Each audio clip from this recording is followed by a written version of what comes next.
is happening, loungers? I hope everybody is doing as great as I am this afternoon. Listen, guys, we have a lot of material to cover today, okay? So, guys, we're going to actually take our time and go through a video that one of our favorite loungers here, I Am Human First, did about a year ago now, okay? And in this video, we actually got a kind of our first glimpse here in our sector of what was really going on over in the church sector between Larry Reed and his camp and Daryl Moore and his camp, okay? None of us, when all of us were kind of in the dark about what was happening, you know, we were hearing one side here, we were hearing that side there, but everybody that we were hearing from was seemed to be kind of biased to whatever side they were on. I Am Human First has been a real gem to our sector because he's been able to come into our sector unbiased and been able to tell us stories in regards to what's been going on over there and give us a full breakdown of how things really have been going, okay, without really being biased towards anyone. Now, I listened to this video now recently, and after hearing the video now, and in light of the things that we have experienced with Andrea Garrison here in our sector in regards to various recordings and different things like that, I really think it's time for us to kind of take a fresh look at this video again and see whether or not, who actually did frame Daryl Moore in this situation, okay? Now, there are three people that were named as culprits in this situation, okay? One of them was Larry Reed, okay? The other one was Andrea Garrison, okay? And the other one was Kendall, which is the assistant of Larry Reed, okay? So it would be one of the three of them that allegedly would have been on the call with Daryl Moore in order for, them to actually make the recording, okay? There's been a lot of chit chatter about who actually was on the call, whether or not, who was recording, how it was recorded, and all this other stuff. There's even been other people that have been pulled into it, such as Conscious TV and some other people, David Fennell, and some other people that have been pulled. The names have been pulled into this, and possibly being people who have recorded as well. Okay. Now, on this video, I Am Human First actually showed us a clip where Conscious did, in fact, talk about recording at one time, and that multiple people had been recording at one time. That has been since debunked, and David Fennell actually came out about a year or so later saying that, no, I sent this video to Conscious. And we're going to get into all of that stuff today, okay? And what my thoughts are on who actually we can eliminate, from the rip on who actually did or was a part of the call to begin with, okay?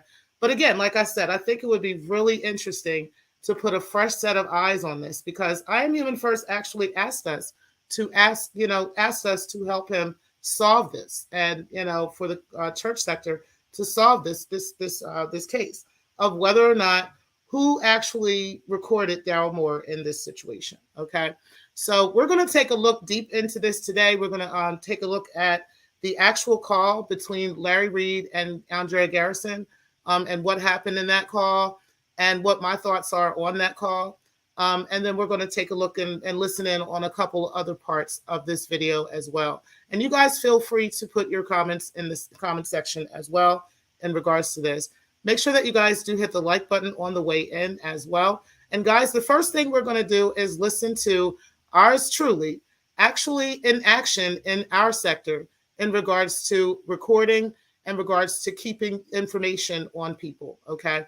And I appreciate everybody that is in the building. Again, make sure you guys hit the like. Steph, I appreciate you, and Miss Murph as well. Let's go ahead and get into these hot topics, guys, because it's about to get hot up in here. You could just completely try to bash my name in so that when I finally did talk, that whatever I said, people would like be side-eyeing me. And the thing is that it don't really matter with the sector thing, but the people that I know certain things about, and those are the people that really would matter, and they would know if I'm telling the truth or not. It would be another Nikki situation.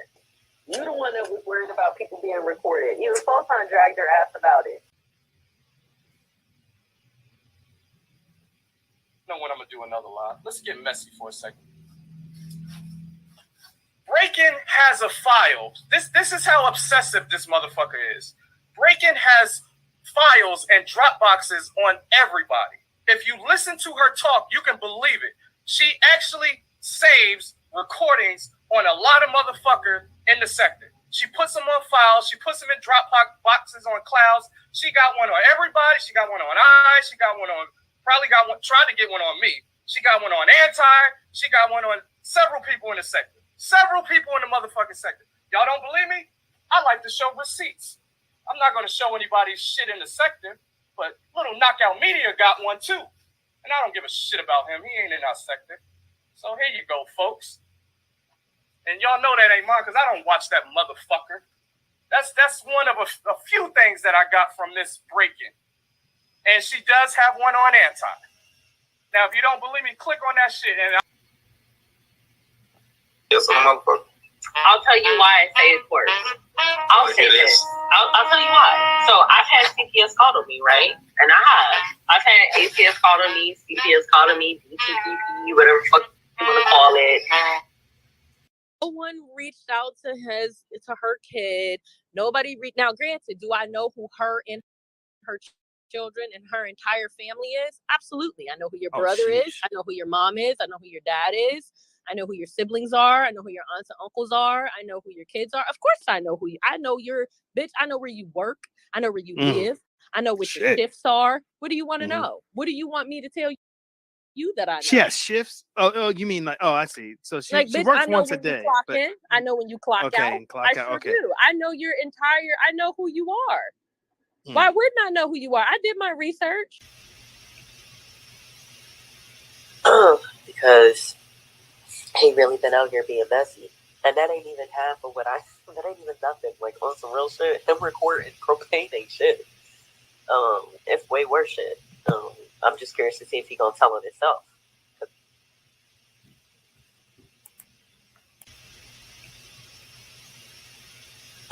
Because he really been out here being messy. And that ain't even half of what that ain't even nothing. Like, on some real shit, him recording cocaine ain't shit. It's way worse shit. I'm just curious to see if he gonna tell it himself. Because he really been out here being messy. And that ain't even half of what that ain't even nothing. Like, on some real shit, him recording cocaine ain't shit. It's way worse shit. I'm just curious to see if he gonna tell him himself.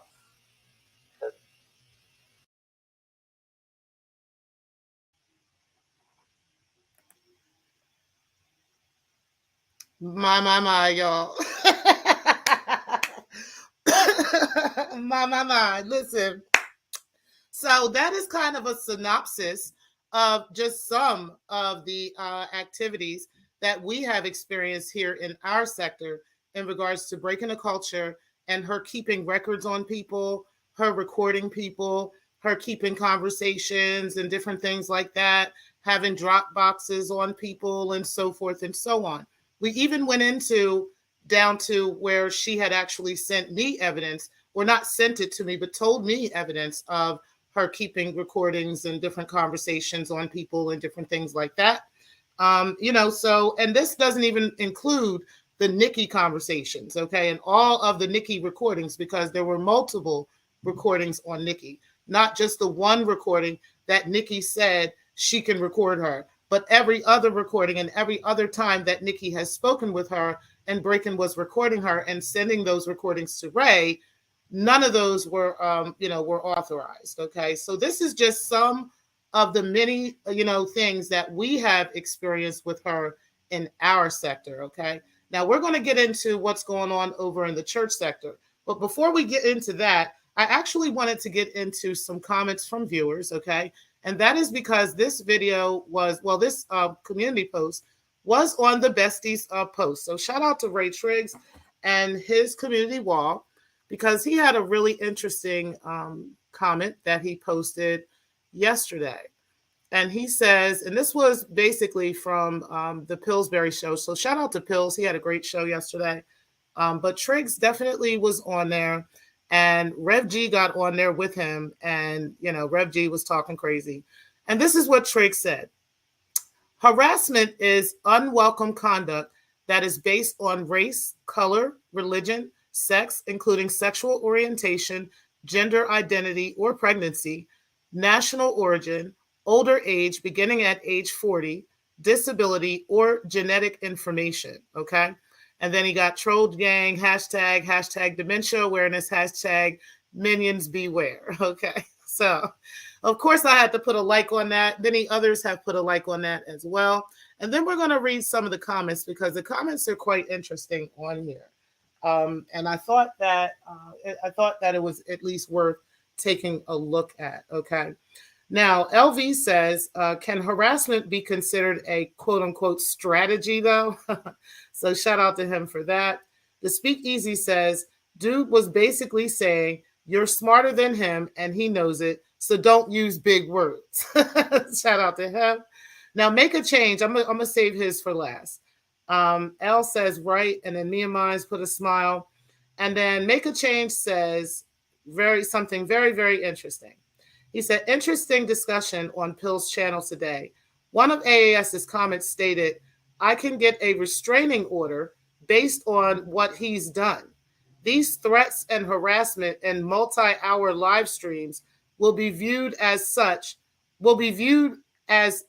by a judge, like as if she's a judge or she's a lawyer or anything, and she can make, all kinds of law statements and tell people what things are. Let's go ahead and keep going now. So, is making multiple videos on Umar, or let me see your transcript, and let me add Dr. Nikki Proctor Walden, right, considered harassment, or is it different for her and she is simply just exercising her right to free speech? You know what I'm saying? Because I thought that was interesting. Vici says, if what this lady has done to let me see your transcript is not considered harassment, then harassment is a complete hoax. She posted the woman's social security number on YouTube, for Christ's sake. Okay? So I just wanted to comment on that because AAS has been going around here lately trying to say, and what she was trying to say in Pill's chat yesterday is that, calling somebody a bitch or calling somebody an asshole or something on YouTube is somehow supposed to make the police go running up on somebody and arresting them and throwing them in jail and all this other stuff, right? If you're living like across the country from each other, or if you live 3 or 4 hours away from each other and whatnot, that somehow the cops in your jurisdiction are going to come running down on you because you call somebody a bitch on YouTube a few times, right? So, if that is the case, right, or if, it's all about harassment, or if it's all about, mistreatment of people on these YouTube streets and constantly coming after people, then I think AAS would be the first one locked up in this situation, okay, because she had over 1,200 videos of Umar. I think it was more than that before her first channel got taken down, okay? Then she had an additional 1,000 videos on D. Darrell alone, okay? So it was 1,200, imagine that, on Umar, none of them monetized, y'all, okay, or anything. And then an additional 1,000 videos on D. Darrell. Nothing but Umar or D. Darrell at that time. Forget about all of us and everything. She wasn't even talking about us yet. It was just those two men, okay? And over a course of a couple of years, okay? So if that's the case, like, let's talk about harassment, right? Let's talk about to the point where Umar was like so mad, he made videos and shit about it. You understand what I'm saying? And Darrell was trying to fight back. And then we go on to when that channel was removed, right? And then she created this channel she has now. And if you go down the timeline of this channel, there's not many of those videos that have been privated. There's a few of them because we have them, okay? But yeah, there's not many, okay? But the thing is she has gone over on an extended period of time harassing, let me see your transcript, and harassing Nikki every single day. This bitch is up day in and day out, all times of the night, She up 4 o'clock in the morning over there in California. We all getting up, making coffee and shit, going to work. And this bitch is actually motherfucking making videos and like editing videos on Let Me See Your Transcript and on Nikki. This went on for a long period of time. As a matter of fact, this didn't stop until just recently when we just opened up who's her sponsors and what her MPI number is and how easy it is to get a hold of those people. That's when she stopped doing as much. That's when she stopped gunning so hard for these women. Okay. Now she's on Carrie Ann. And she keeps trying to, like I said, use this idea of and behind the guise of, Black power and trying to protect Black people and Carrie is against Black men. But yes, she ain't got no problem with her friend Stargate calling people niggers and actually doubled down on that shit on her community wall the other day.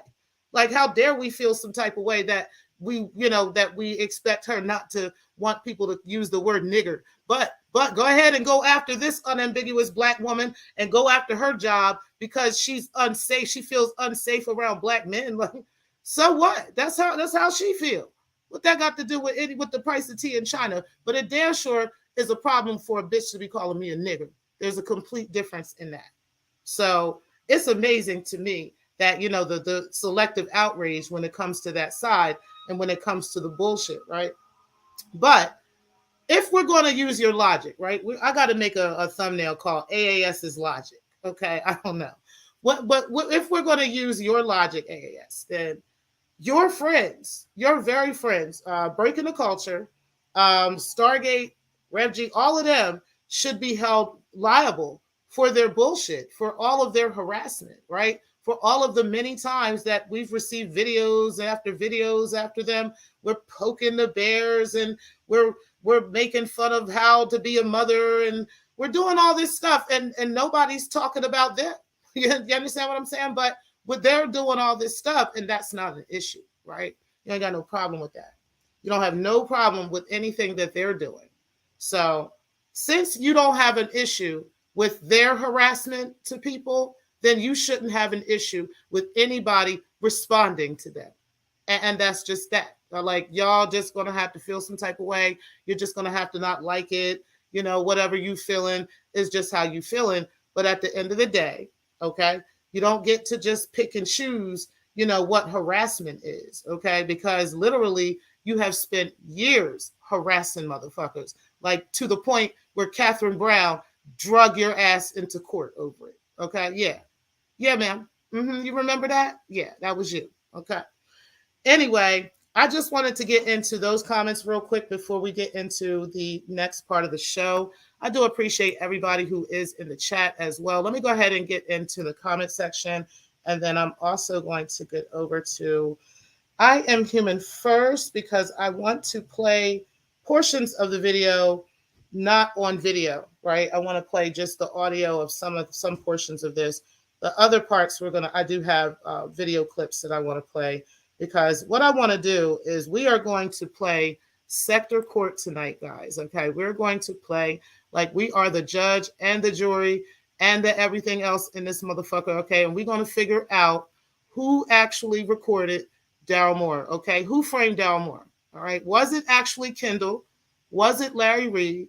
Or was it Breaking the Culture? Or was it Conscious TV? Okay, now I'm going to tell you now from the rip before anybody even puts their thoughts in or anything.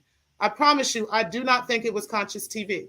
Okay, and I'm going to give you my reasons on that and everything. Okay, but the other three are up for grabs for everybody else. I am leaning towards one. Okay, but the other two are not out of the woods. All right, and this is why I want everybody to kind of pay attention and kind of listen in. We're going to put a fresh set of ears on this again, even though a lot of us actually watched this video a year ago. But in light of what we have experienced with Breaking the Culture and all her fuck shit, right? I would love for us to look at this shit again and listen to this again. Okay, so. And then I would love for I Am Human first to pop out and start bringing us some of this tea because he has a lot of tea as well from over there. So let's go ahead and get started on that. But before I do, I definitely want to get into the comments. But bear with me 1 second because I'm just trying to pull up the video. Make sure I have it here. One moment, guys. Okay, I got it right here. All right, so before we get into that, video, let me go ahead and get into the comments with you guys. I really do appreciate everybody for being in the building. I also want to take a sip of water. There are 35 people in the clouds. Make sure you guys do hit the like button on the way in. And I appreciate everybody for being out here. And everybody that'll catch the replay, I appreciate you guys as well. Yes, honey, we are going to get into this right now. I appreciate you, Miss Murph, for the vests out here today. We're going to need them, child. You said Andrea is childish, honey. We know. And is. What's up, not the one? I appreciate you. You said, good afternoon, Ms. Murph. What's up, Teresa? I appreciate you being in the building. You said, hello, darlings. You said, she's a YouTube lawyer and a real bad one at that. Okay? Child. Listen, we're going to get into all of this work today. What's up, Redburn? I appreciate you being in the building. You said, salute, Miss T. Pre, and chat at work in the clouds. Okay, no problem. What's up, Bestie? I appreciate you being in the building. You said, peace, T. Pre, and chat.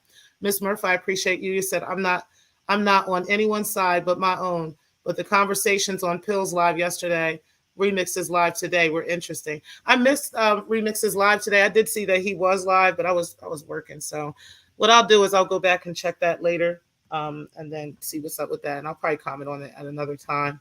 But I appreciate all the content creators out here. You know, we always keep the algorithm going and get something to talk about at all times. So that's what's up. You said, that's funny you said that about calling someone a bitch, Pre. One time she made a video that pissed me off more than she ever had. I went ham in another channel's comments. Okay. Yeah, because she crazy. Like, and she claims that she's never called anybody a bitch on YouTube. I seriously doubt that shit. Like, I don't know. I don't feel like fishing through all her videos to find out, but I seriously and highly doubt it, especially on videos about let me see your transcript or on videos about Nikki or something like that. Yeah, and then lately she's been going off on Lennon and KKC and everything. So I'm pretty sure she done said the B word a few times out here, child. You said, Miss Murph, you should start a community wall of your opinions for the Secktah. I think that's a great idea, especially those who aren't like making videos and stuff. That would be really great. That was something YM was doing. And she used to like get up under some of our skin, like, including mine. A couple times she got up under mine, a couple other people too. You know, but I don't know. I don't know if I really miss her commenting, but at the end of the day, yeah, Miss Murph, you're not like YM was though. So yeah, I think you would be great with something like that. You said, shout out to all the white patty we had with when Griselda's channel got deleted. You remember that party we had? Oh, they was mad. They was mad. I know what you meant. They was salty with that fucking party, man. We ended up on a whole, was it after that we ended up on the blog, or was it before that? I think it was after that party is when we ended up on the blog. When Black Anonymous put us on that blog, LV, you remember that shit? You said, I told the subject of the video, I walked AAS like a dog. She said, I compared her to an animal and it was racist. That is the racist. Get them. Really? That's what she was talking about? But she ain't got no problem with Stargate calling us niggers, though. She ain't got no problem with that, though. Yeah, okay. That bitch is wild, man. You said, Ray Triggs, hi. You said, I'm not trying to have any more targets on my back, okay? I understand, though. Definitely understood. You said, statement she keeps referring to in the chats. That's crazy, though. That is really crazy. You said, Triggs, are you saying Miss Murph is YM? I'm paying attention. Oh, shit. Y'all starting new narratives out here. You said, LV, I'm not comparing people ever again. I always fall out with them afterwards. Okay? Don't be doing that shit, right? You said, LV, speaking of YM, is he still, them still around? I don't think so. She hasn't made content. I had went over to her channel about, I don't know, maybe probably like a month ago now. And she hadn't made content in like 6 months. She had stopped doing the no jumper content and everything. I don't know what happened. She just went cold turkey on a nigga one day. So I hope she's all right. You know, maybe she's in the clouds. Maybe she took on another persona. I don't know. I don't know. But either way, hopefully YM is doing fine. He said, Miss Murph, I'm sure she's been in the clouds the whole time. I'm sure. You know, nobody really never leaves the sector, right? He said, LV, she deleted it. She was trying to hide it from the police investigating Ra based on Palmer's report. They had questions about their actions too. Exactly. And that, I want to talk about that before we get into the plot, right? Because I've heard a couple of rumors. Let me finish up with these comments real quick and then I'll get into that. You said she calls me a witch, and you said, Stephanie, you're going to end up back on that wall if you keep typing. Okay. So listen, this is what I want to talk about a little bit about this whole report thing, right? Because there tends to be some folks around here who like the drama and they just want to keep up with the drama and the nonsense. And they don't really know what's real, what's not real, what to believe, what not to believe. Here's the thing, okay? At the end of the day, you know, like in order for the police to get involved in a situation like this on YouTube, right? There has to be a viable reason. There has to be something that really is a cause of action, right? Like if somebody is actually threatening you, somebody's really threatening you, and they actually can get to you, right? Like they live in the same town or something like that, and you're calling your local police and letting them know, you know, hey, this person is threatening me. This person is saying they're going to show up at my house. You know, it would be much easier to get a report, to get an injunction, you know, different things put in place if, you know, this person is a viable threat to you. Talking shit about each other on YouTube is not a viable threat, okay? Especially if you live 1,500 miles away from each other, or you live 200 or 300 miles away from each other. That is not a viable threat. That is actually a waste of their time. You know what I'm saying? They're going to be like, okay, and that's just pretty much it, right? They're going to look at what you're telling them, especially if you're telling them there is a threat, right? And they're going to look at it. But if they're seeing that this person is like responding to you in those videos or whatever the case may be, they're also going to want to see what you were saying, okay? Which is why I want to show you guys what I have done on my channel, okay? Shout out to the Vixen Chronicles, because what I have done is I have put together a playlist of everything that I have experienced, and not only I have experienced, but everyone in the sector has experienced with breaking the culture, and with others in other sectors have experienced with breaking the culture as well. That is what is on the Vixen Chronicles. Okay, so I'm going to show you guys the actual playlist. Bear with me one moment because I'm going to take you guys to my channel. And I want you guys to kind of see how many videos are on here and what videos are on here.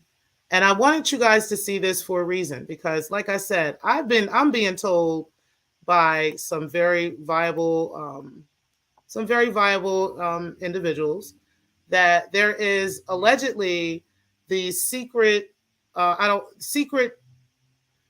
say secret pages. I'm just going to say that. Okay. I'm not going to say where or anything, but I'll just say secret pages that are saying, or page that is saying, or pages that is saying that T-Pre is facing hard time. There's allegedly a detective who has information, and this detective is looking for me. They can't find me because I'm homeless, allegedly. You know, cops are looking for me and everything else, right? You know, and they can't find me. And so this is the reason why, you know, there's no cases in this courts yet, because the cops are looking for me somehow. Okay. Now, this is allegedly what's supposed to be going on.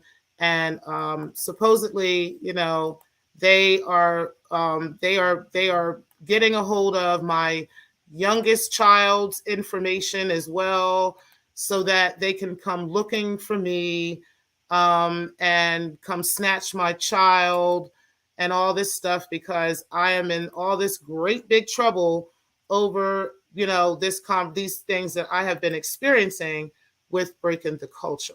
Okay. Now, what I want to do is I want to go over the podcast. Let me go ahead and take a look. Hold on. Let me just look at the playlist real quick. Because I did make it into a podcast, but what I did was I've got this as a playlist, and I'm going to show you guys the whole playlist. Okay. Hold on, guys. I don't know why it's not coming up. I might be on the wrong channel. Let me see real quick. Everything. One moment.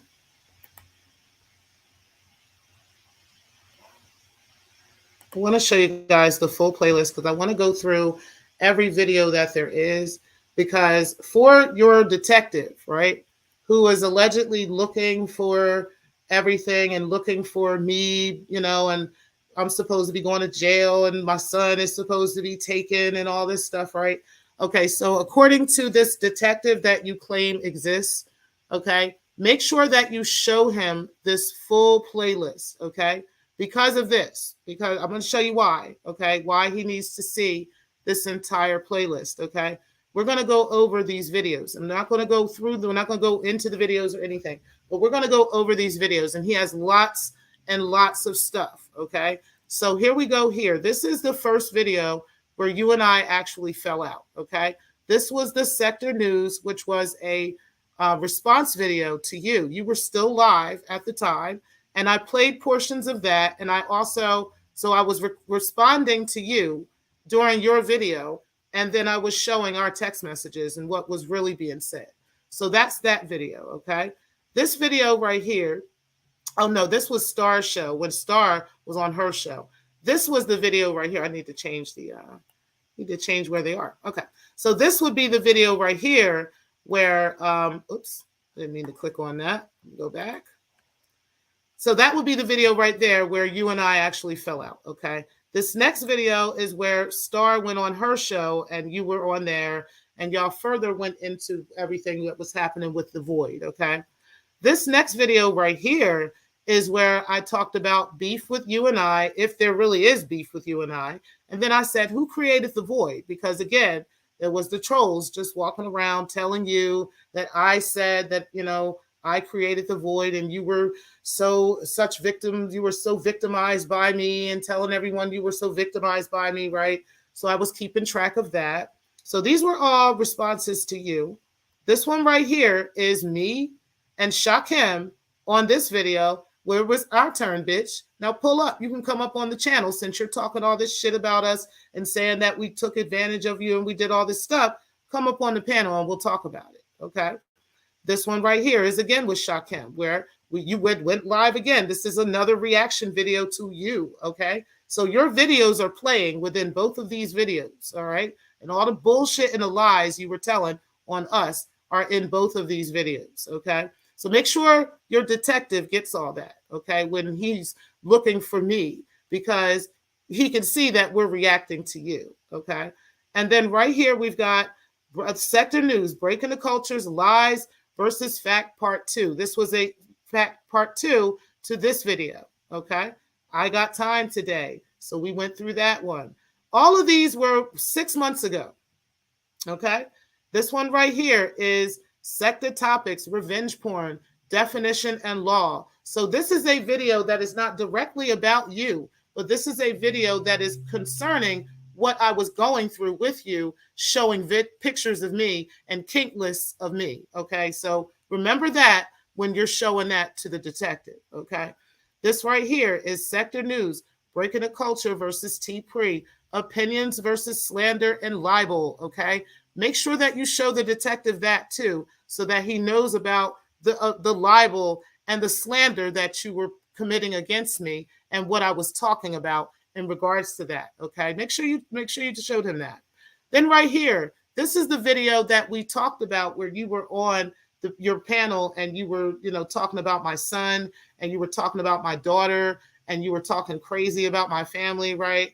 And then, you know, all your racial undertones about me being a big, fat, black, nasty bitch and all this other stuff you kept saying.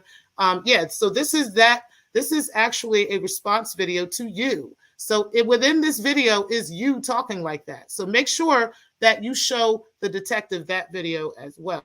Okay.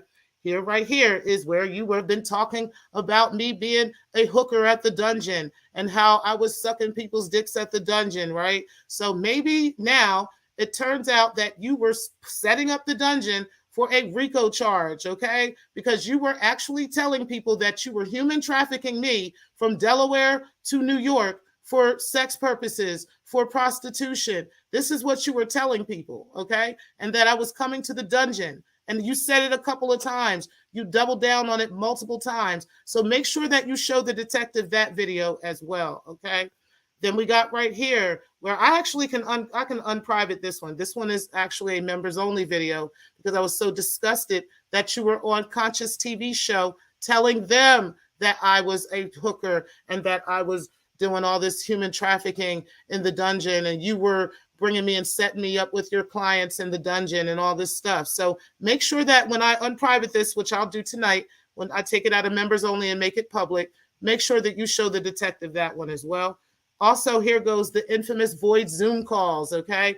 Who really wanted to work with who? And the dumb emails, okay? We're going to show that. So make sure you show him, the lies you told me and Shakem about the void, okay? Here goes this as well. Who really wanted to work with Shakem Ra, where I had to prove that because you kept saying that, I was snaking him and it was me, okay? So there we go. Make sure you show him that. Here goes this. Let's check these Zoom calls again because you and Shakem were acting like y'all didn't understand what happened with the money and who snaked who and all this other stuff. So we check the Zoom calls again. Make sure that you show the cop this one where you and your friend Troy, right? You and your friend that be setting up pastors and all that stuff, that be setting up people with videos and people with photos and stuff. Make sure you show him that your friend actually took my video and photoshopped it, okay? And how I had to show evidence that that was a lie, okay? Yeah. This right here, homegirl, I took this, let me take these all off of members only. I'm going to go ahead and make them public again.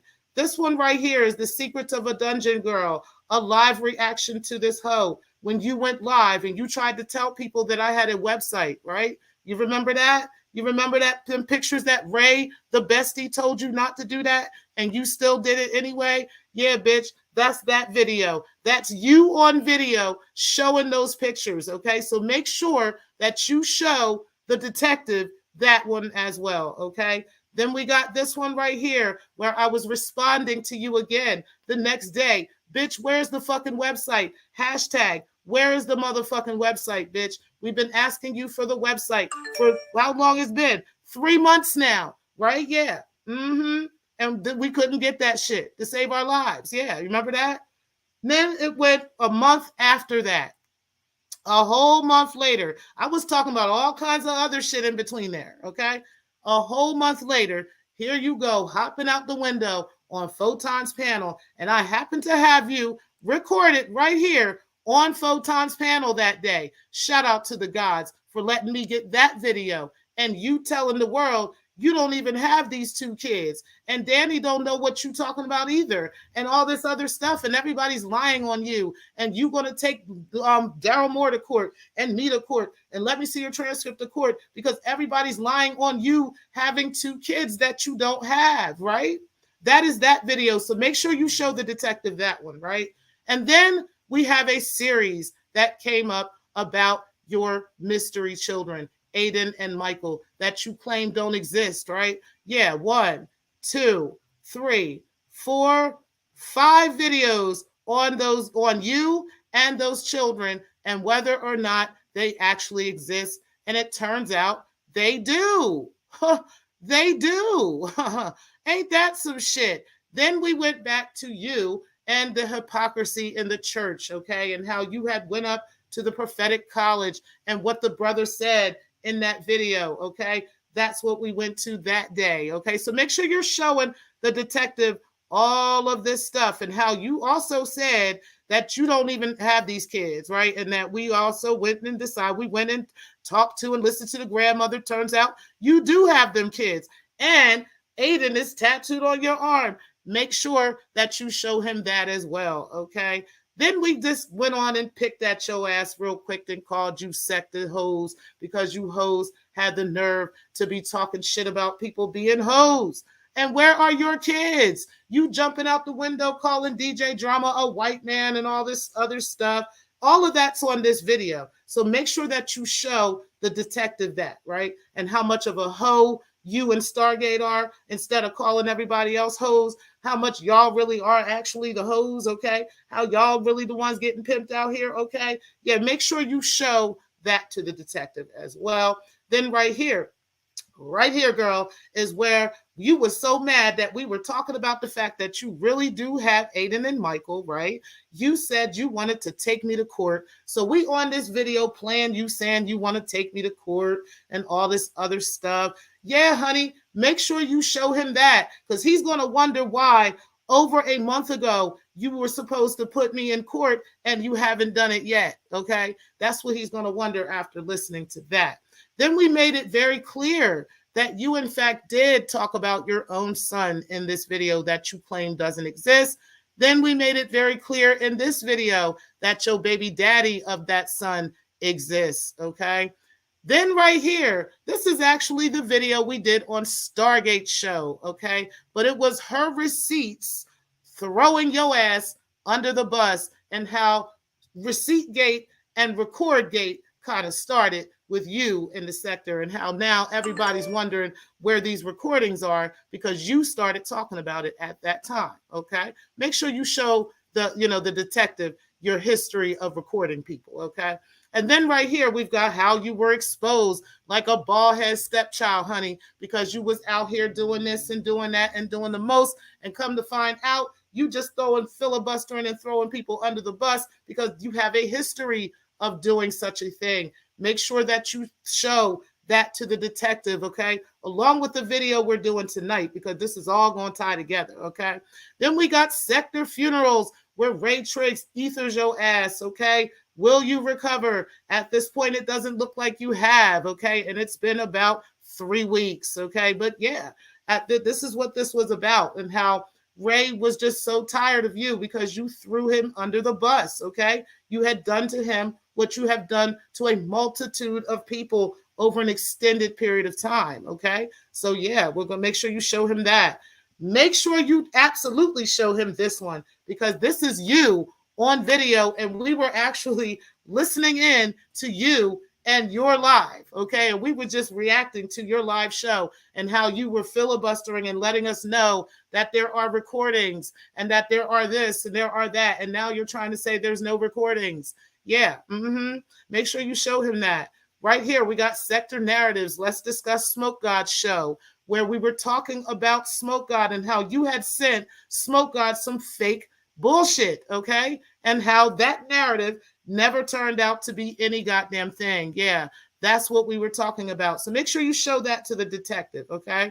This right here is Secktah Reactions, which was a live reaction to the epic Shay Shay Ra's receipt show that you were supposed to be on, and that we were supposed to all fall off the earth over all the receipts, and we never got any of them, okay? All we got was more lies from Breaking the Culture. Make sure you show him that, all your lies. Let's go over the Secktah secrets, the propane call breakdown. We're going to analyze the receipts on the breakdown, right? And how we never got the recordings, but yet you were telling us that we have recordings. You even said it in my timer today, okay? That's why I slowed it down so everybody can hear you say the propane recordings, okay? But now you're trying to say there's no recordings. Yeah, because you know it was you doing the recording. That's why. Yeah, yeah, ma'am. Please, ma'am. Yeah, that's why. Make sure you show him that, okay? And your history of recording people in our sector, your history of listening in on conversations and spying on people in our sector, okay? Let's go ahead and go into Secktah Redemptions and how we talked about Ray Triggs' show and how everybody that you had lied on had actually been redeemed in that show, including myself, and how you had told them, you know, that video, that picture of me was this picture, and Ray ended up saying, "No, she lied. She lying." he most definitely had that. She most definitely had that Photoshop. And then right here, it was Breaking the Culture's receipt watch party, because you were supposed to do a receipt 2 weeks ago on Ray that you still haven't done. Okay. You said, and then we talked about whether or not you actually set up Stargate. And yes, you did. Turns out you actually did set up Stargate, which she still hasn't said anything about. You said the ultimate epic receipt show reaction. Will you finally show and tell? This was 2 weeks ago again. Nothing. We haven't gotten it. Only thing we did get was the epic receipts we've all been waiting for, which you talked shit about me, Carrie Ann, Eyes, with no receipts still, just a bunch of yelling and filibustering. And so we said, you're big mad or little mad. Make sure you show that to the cop, okay? And then we got Secktah History, a revisit of Star on Conscious TV show over a year ago, okay? Was she right about breaking the culture then? Make sure you show that to the police, okay? Because then they'll be able to see too. Like, oh, this is a history of this bullshit and her setting up people's husbands and setting up pastors and all this other stuff, allegedly. Like all this stuff she's doing. There's a history of this, why these people are feeling some type of way towards this woman. Make sure you show him my monetized Vixen Chronicles trailer, okay, which came into play in order to go ahead and cover this entire fucking series, okay? Make sure that you show him the Vixen Chronicles Part 1, the story of a dungeon girl and how you have been involved in so many illegal activities. And then show him the Vixen Chronicles 2, the Victor Cousins redemption, okay? The sins of a hoe, and how you have been involved with Bishop Greg Davis, and you're in how deep your involvement is with him, because it's much deeper than what we've talked about on the Chronicles Part 2, okay? We just haven't gotten to it yet. That's if we have to.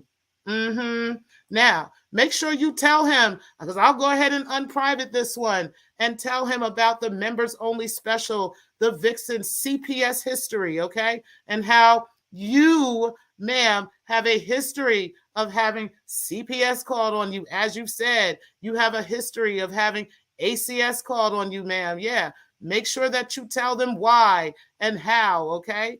Then we've got the Vixen Chronicles Part 3, the scams of a broken soul, and how many men you have scammed, how many women you have scammed, how many churches you have scammed, right? Let's talk about that. Let's talk about the check fraud, right? And how you had checks in your possession that belonged to the church, right? How do you want to show the police that shit too, okay? Make sure you show them that. Then we talked about Secktah EDU, police report case numbers versus court case numbers. Who can file? We did that because, again, you're out here saying you have all these cases against T-Pre and you've got case numbers. And I was letting everybody know, do not hold your breath, because you can't do shit with a police report case number, okay? You can't look that up. You can't confirm that. You can't do nothing with a police report. The person who gets the police report needs to take the police report and take that to court so they can file in court, okay? A case number for a court is something that is verifiable, something that could be looked up, okay? Something that could be answered, okay? Yes, that is the difference, and that is why we educated ourselves on that. Pretty sure the cop will let you know she is damn right. She is on point, okay? Then we said, girl, bye. Let's talk about this new video, child. The new video of you threatening me with Danny and how you and Danny were going to take me to court because I told the world about your real kids, the kids that you denied, right? I told the world that you're a hoe, that you're an actual paid whore, right? That you actually have set up a man in the church, right? That you actually had, check fraud and so forth and so on, right? I don't care if you want to take me to court. If you want to go to court, go to court, okay? Because I'm surely going to be glad to see you in court. My attorney that is right here right now has still been waiting on this paperwork. We haven't gotten a goddamn thing from you. And by the way, attorney, allegedly, you're supposed to be disbarred as well, according to this information and this detective, okay? So, you know, my son and all this, everybody's in trouble. Okay, yeah. So yeah, make sure you show him that one, okay? And then we got this one right here. It's the lies for me. Let's analyze this past video. Shout out to Eyes, where I was really in my bag that morning because I was so hurt by the shit you had said about my son and about my daughter, right? And we got it right here on this video for the cop to hear, okay? So make sure you show him that as well. Then we'll go into this alleged legal receipt show that you were supposed to give us, that you went ghost on us with, right? But we just ended up having a good time and just talking shit that night. We had an awesome time here in the lounge. Then show him Dungeon Gate, right? Where we catch a hoe in her lies, where you on Conscious Channel filibuster and talking about, yeah, she work in the dungeon. No, she don't work in the dungeon. Yeah, she work in the dungeon sometime. Oh, no, she don't work in the dungeon. I work in the dungeon, but she don't work in the dungeon. She was doing this outside the dungeon, but she was saying what she was going to do in the dungeon. Yeah, we caught you in your lies, okay? And how you were telling them I was a prostitute in the dungeon and that you were setting me up for prostitution in the dungeon. So make sure you show him that, okay? Make sure you show him that. This one is the Vixen Chronicles Part 4, okay? The royal drag of a scamming church whore. This is what we'll be doing, okay? This is what we'll be getting into in the next couple of days, all right? So I just wanted y'all to know that one, okay? And then finally, we are doing Secktah Court, the infamous murder plot against Daryl Moore. Who really recorded the call, okay? The reason why we have added this to the Vixen Chronicles is because I personally believe that you are liable for that recording, okay? Why? Because you have done this over an extended period of time with multiple people in multiple spaces, okay? It always happens to be the common denominator is always you. Okay, always you.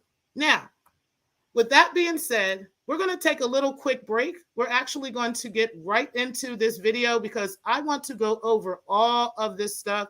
There is a lot of stuff here.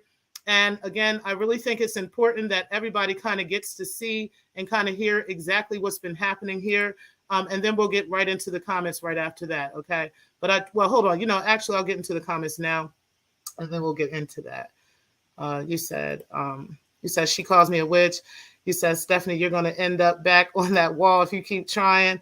You said, LV, it's inevitable. I've embraced it. Okay. You said AFW buzzword, actionable claims. All right. Exactly. Actionable. Right. You said, Vici, actionable claims, and they've got them and we don't. Right.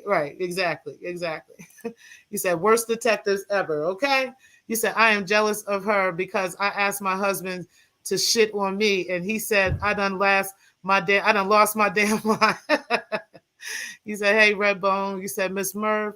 You said, I'm already looking for a job at Starbucks, so for no luck. All right, so hold on one second, guys. We're going to get right into this in just a moment. Let me go ahead and play this one more time so y'all can hear all of this shit, too. You could just completely try to bash my name in so that when I finally did talk, that whatever I said, people would like be side-eyeing me. And the thing is that it don't really matter with the Secktah thing, but the people that I know certain things about, and those are the people that really would matter, and they would know if I'm telling the truth or not. It would be another Nikki situation. You're the one that was worried about people being recorded. You know, Sultan dragged her ass about it. Know when I'm gonna do another live. Let's get messy for a second.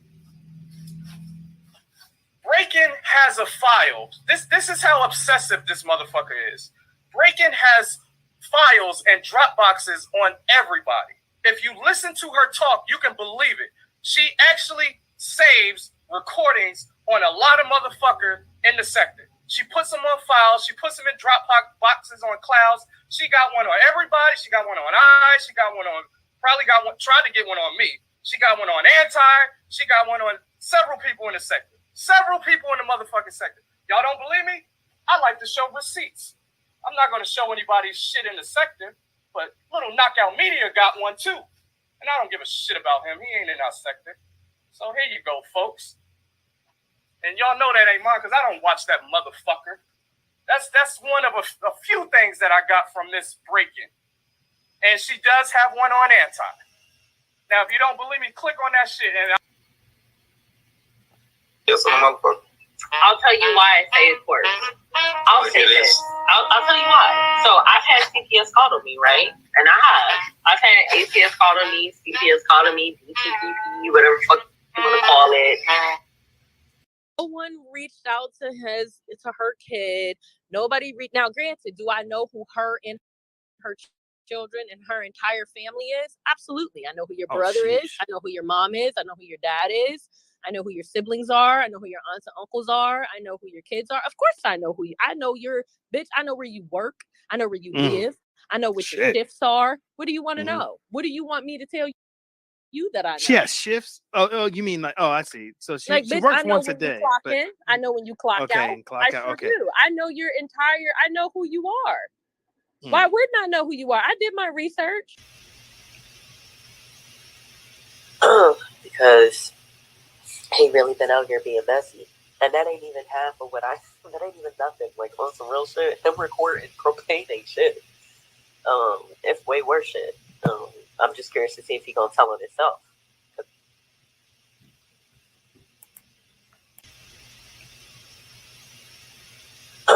Because he really been out here being messy. And that ain't even half of what that ain't even nothing. Like, on some real shit, him recording propane ain't shit. It's way worse shit. I'm just curious to see if he gonna tell it himself. Because he really been out here being messy.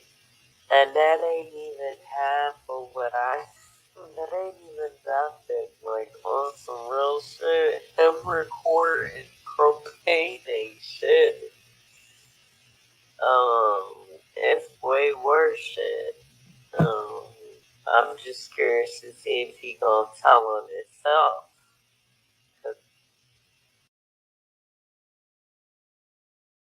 My, child. It don't make no goddamn sense, child. What's going on with this woman? Listen, y'all, that didn't age well, breaking. Okay. Yeah. You clearly have the recordings on propane. Okay. And like I said, it just seems to be that you are always the common denominator in a situation. Okay. Now, Miss Murph, you said something very interesting. You said, I'm sure several folks are keeping files on others. I wonder, like, who you mean, because that's not a normal thing. You know what I'm saying? I don't think there's several people keeping files on people. I think there are people that may keep some files on people, but I don't think there's several people doing that. I really don't. Honestly, that's just my opinion about that. All right, now let's go ahead and start with our Secktah court, our very first Secktah.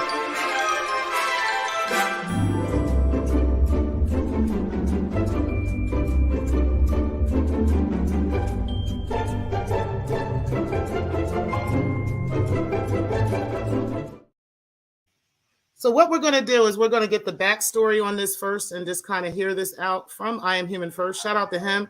And we are doing this in fair use. Okay.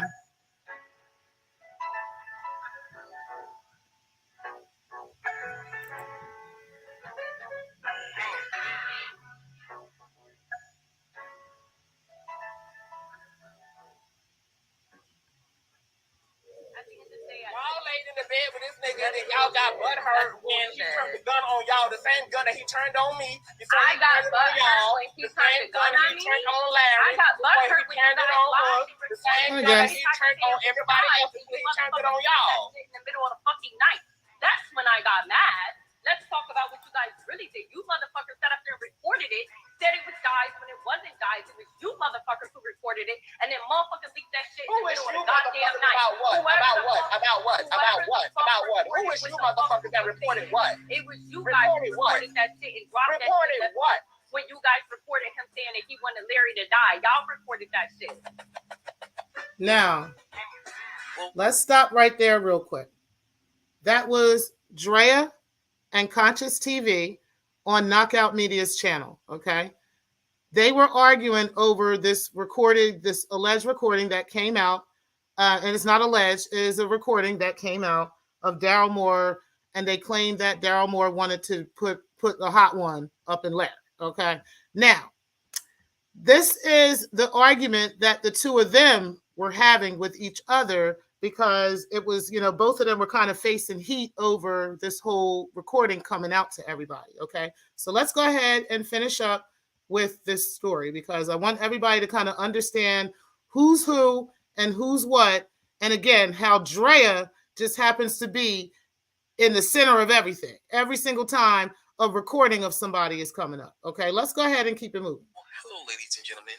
I need your help to solve a minor mystery of the church sector. A mystery that has gone unresolved for the past 2 years or so. A mystery for which I have at least 90% solved, except for one piece. And that is, did Andrea know in advance that her call with Daryl Moore would be recorded by a secret third party?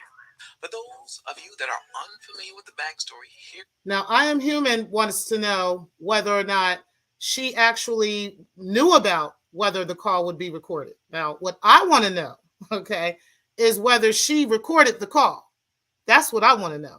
Not whether she knew if the call was being recorded.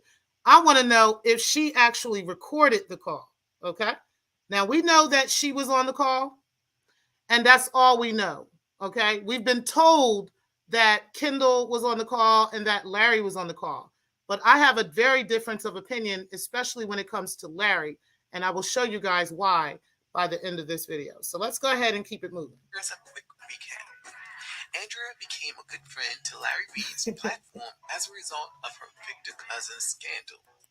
After a long friendship, they would have a falling out.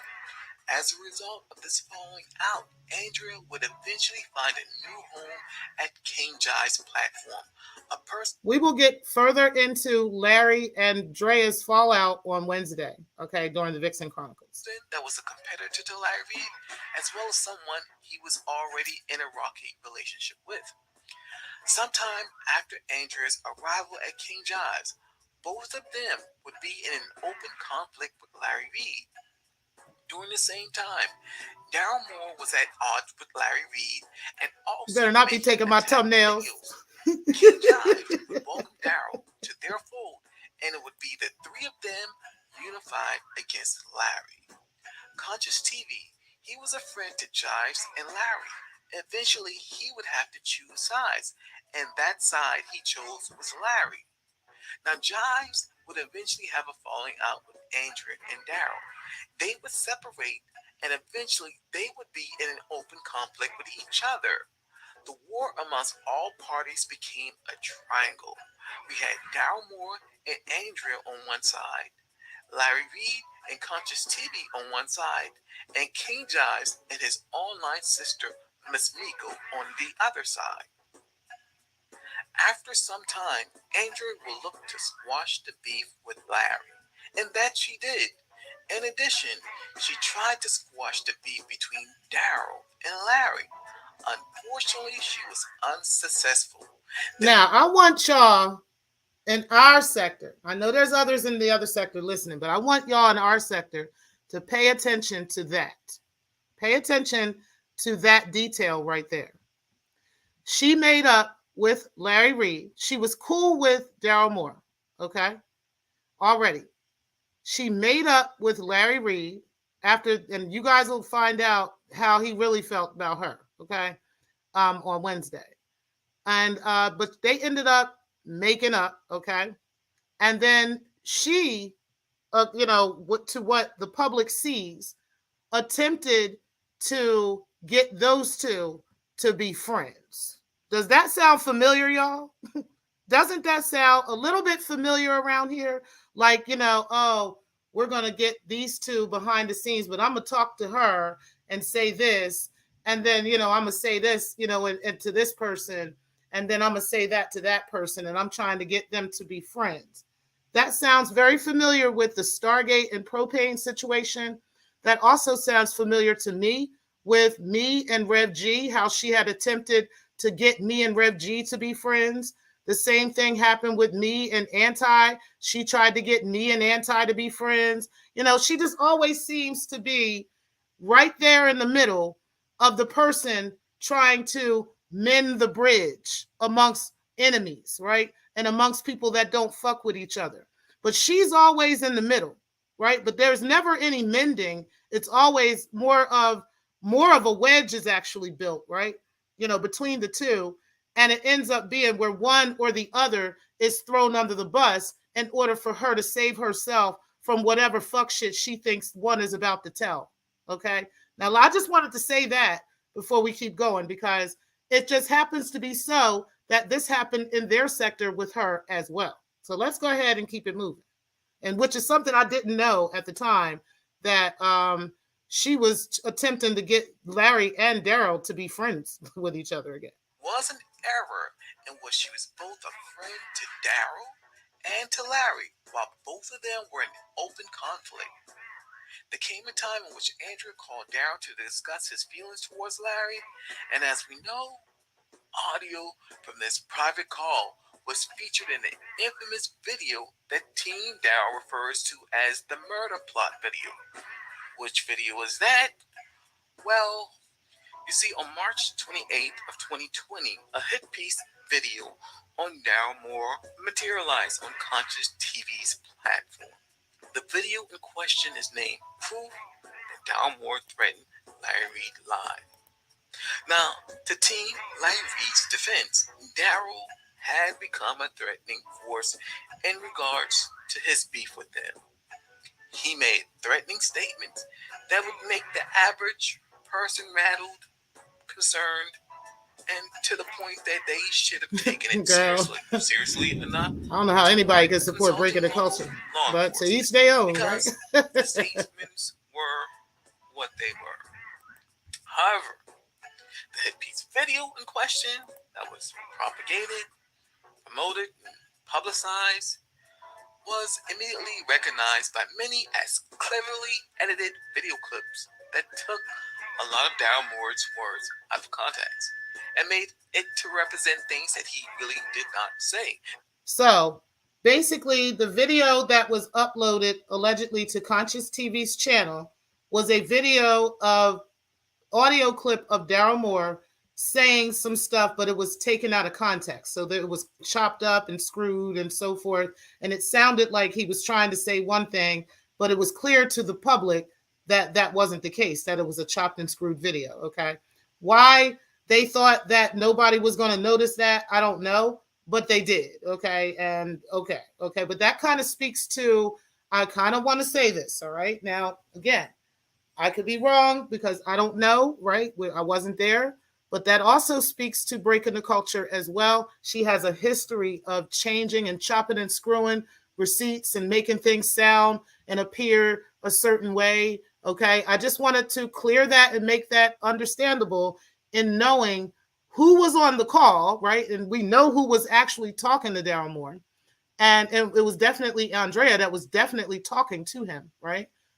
So, why wouldn't it be that she actually recorded this call? Because we know the call was definitely recorded. And we also know, according to I Am Human, that the call was chopped and screwed. Okay, let's go ahead and keep it going. Now, truth be told, what Daryl Moore had said on March 27th, the night before, was damaging enough. There was no need to fabricate, to produce this heavily edited video that took his statements out of context. Now, the author of the video was reported as a fan-made, courtesy of the actions of one named Mr. David Fennell, a devout supporter of Team Larry Reid. However, I immediately recognized that statement as untruthful, or at least halfway true, because I knew that there was one person that was clearly involved in crafting that video. However, that person was denying any involvement. Now, needless to say, it's 2 years later, and since that time, I found more evidence along the way that has only solidified the involvement of this person, a person of which I will call individual number one. They weren't just a supporting figure in all this ordeal, but they were a leading figure in masterminding and creating this video. Now, as a result of my quest to solve this mystery, I not only wanted to know the involvement of individual number one, but I also wanted to know the involvement of all players and their roles. And one of the key missing pieces to this puzzle for me throughout the years was who was the third party that Andrea three-wayed in on her phone call with Daryl Moore. Now, I have a question about that. What I'd like to know is whether she even three-wayed a third person in on that call. For years, y'all have been thinking that she had a third person on the call. The purpose of you guys believing that she had a third person on the call, I want you guys to understand why you guys think that, okay? And why that seed was planted. If the call was recorded and she was the only person on the call, then clearly she would have to take the fall for recording the call. Daryl was pissed with this bitch, okay? He was salty. Y'all think I'm mad? Y'all think I'm motherfucking mad? Like, Daryl was digging in that motherfucking ass, okay, over this shit, okay? This is something we're not fully aware of. We know because she been over here trying to tell us how crazy he is, right? Now she telling y'all how crazy I am too, right? But listen, at the end of the day, if she says, I was the only one on this call, then that would mean she would have to take the heat for the recording. What she's been trying to do is what she's been doing in this sector, and that's been filibustering her way out of being responsible for recording anybody's call. She wants to act like she was the innocent one. She was the innocent bystander in the situation. She was just on the call. She was just talking to, in this case, she was just talking to Daryl Moore, right? She wasn't actually recording. In our case, she wasn't even talking. She was just quiet, right? But Ray was allegedly recording. But in both cases, there is a recording, okay? In both cases, in the propane situation, we've heard Drea say it several times that there is recordings and that Ray was recording him, okay? And then in this situation, she does the same thing. She says somebody else was on that call and they were the ones doing the recording. Now, what ended up happening over time is all these people, all these men from Conscious TV to Larry Reed to multiple people started taking ownership of recordings and being on the call and all kinds of stuff over a period of time because this was Daryl going the fuck off on her ass, okay? I mean, it was a bunch of people taking up for her. It was Miss Miko taking up for her. It was a couple people that were jumping out the window trying to take up for breaking at this time, okay? Because Daryl was really drilling in that ass. But was she actually the only one responsible in this situation, okay? Because when you guys end up hearing the conversation between Larry and Drea, okay, and you listen to this again after knowing what we know about Drea, when you guys hear this conversation, it almost sounds as if Larry don't even know what the fuck is going on, okay? But we're going to go ahead and get into this. But Drea, she knew everything, and you could hear her trying. We'll get into that in just a moment. But child, let's go ahead and finish this up. Because as we know, there's an audio clip that is played at 1 minute and 30 seconds within this infamous video. Me too. He needs to come on with this second and third. It was supposed to be a private phone call between Daryl and Andrea. Now we know Daryl Moore didn't give the audio clip to Larry Reed to use against him. So if not Daryl, then the culprit is clearly Andrea, right? Well, Andrea has denied that she recorded him, and I have reasons and also proof to believe her. So my question, Andrea, he does. Now I'm gonna say this: he absolutely presented a very good argument in this video. Okay, there was, in fact, like I said, there was a time where even Conscious was on video saying all of us were recording at one time and one period of time, almost as if there were multiple calls, right? And there was multiple recordings. But that didn't make sense because it only seemed like there would have been one unless Breakin was recording him multiple times. Okay. I wouldn't put that past her. Okay. And you know, they were trying to be in her friend. They, you know, and she was on their team at the time. They were Team Larry. You know, they're trying to take up for her and say, no, I was recording, you know, not trying to say, yeah, she was handing me all these recordings, right? It makes you just things that make you go, just based off of what we have experienced with this woman. Okay. The things that we have gone through with her in this short period of time that she's been over from over there to over here, and how many people in this sector have been recorded and she is in possession of these recordings.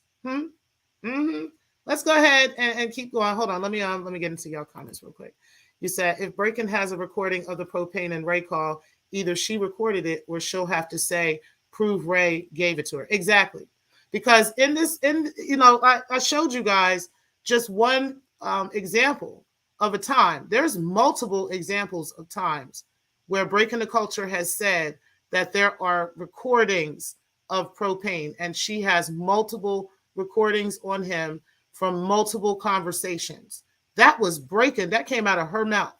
Okay. So if that is the case, then ma'am, why wouldn't you have recorded this guy either? Like if you recorded Nikki without her consent, I'm pretty sure you recorded me, Ray, whoever else you've talked to on the phone.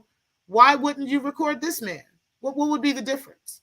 That's what I'm not understanding. But you're pussy and you can't ever stand on what you do. And that is why you've been running around for 3 or 4 years now saying that you never recorded this man. When in actuality, ma'am, it's the lie detector test is determining that is a lie. Okay. But we're going to go ahead and finish up here. We're going to go ahead and listen in on what happened with CTV, what he had said, and why, I Am Human doesn't necessarily think that Breaking the Culture is really responsible. And then also keep in mind, guys, how Breaking the Culture presents herself to people, right? She presents herself really cool and calm and collected and got her shit together until you sit down and actually talk to her long enough. And then you learn about her treacherous bullshit. And then you realize she's full of shit, and then that's when you can. But at this time, I don't think that that I Am Human realized how full of shit Breaking the Culture is. Okay, but we'll go ahead and keep going. If not you, then who? Because you would so mind you, this was a couple years ago. Allowed on the phone call with you and Daryl. Now, throughout the weeks, months, and years, this secret has remained intact. That is until Conscious TV and his infinite wisdom and first-class hospitality decided to force an unnecessary fight with Andrea on January 30th of 2022, which resulted in this claim right here. So, at the end of the day, right, but at first, Miss Murph, he wasn't saying that. At first, Shakim was saying there are recordings. Now he's saying, oh, I didn't hear any recordings. Yeah, I didn't hear anything. But but at first he was saying, no, there's recordings. We know we've been Watergating everybody. We're gonna go ahead and we're gonna release everything. That's what Shakim was saying. So, that if he didn't hear them, then he shouldn't have said that, right? But he actually said that. But Breakin said herself that those recordings exist. She even told Binary on his panel. She was trying to send him some stuff and was like, when you hear these, when you hear this. So hear means that you're going to hear something, right? Like, I'm going to hear an audio or something or a video of something, right? Yeah. Yep. In the bed with this nigga, and then y'all got butthurt when he turned the gun on y'all, the same gun that he turned on me. I got butthurt when he turned the gun on me. On Larry, I got butthurt when he turned it on us. The same gun that he turned on everybody else, he turned it on y'all. In the middle of the fucking night. That's when I got mad. Let's talk about what you guys really did. You motherfuckers sat up there and recorded it, said it was guys when it wasn't guys. It was you motherfuckers who recorded it, and then motherfuckers leaked that shit in the middle of the goddamn night. About what? Who is you motherfuckers that reported what? It was you guys who recorded that shit and dropped that shit. Reported what? When you guys recorded him saying that he wanted Larry to die. Y'all recorded that shit. That wasn't Jive. That wasn't me. That was y'all who recorded that conversation and leaked that shit. Who was y'all, bitch? I don't have this motherfucker's phone number. Who was y'all? I don't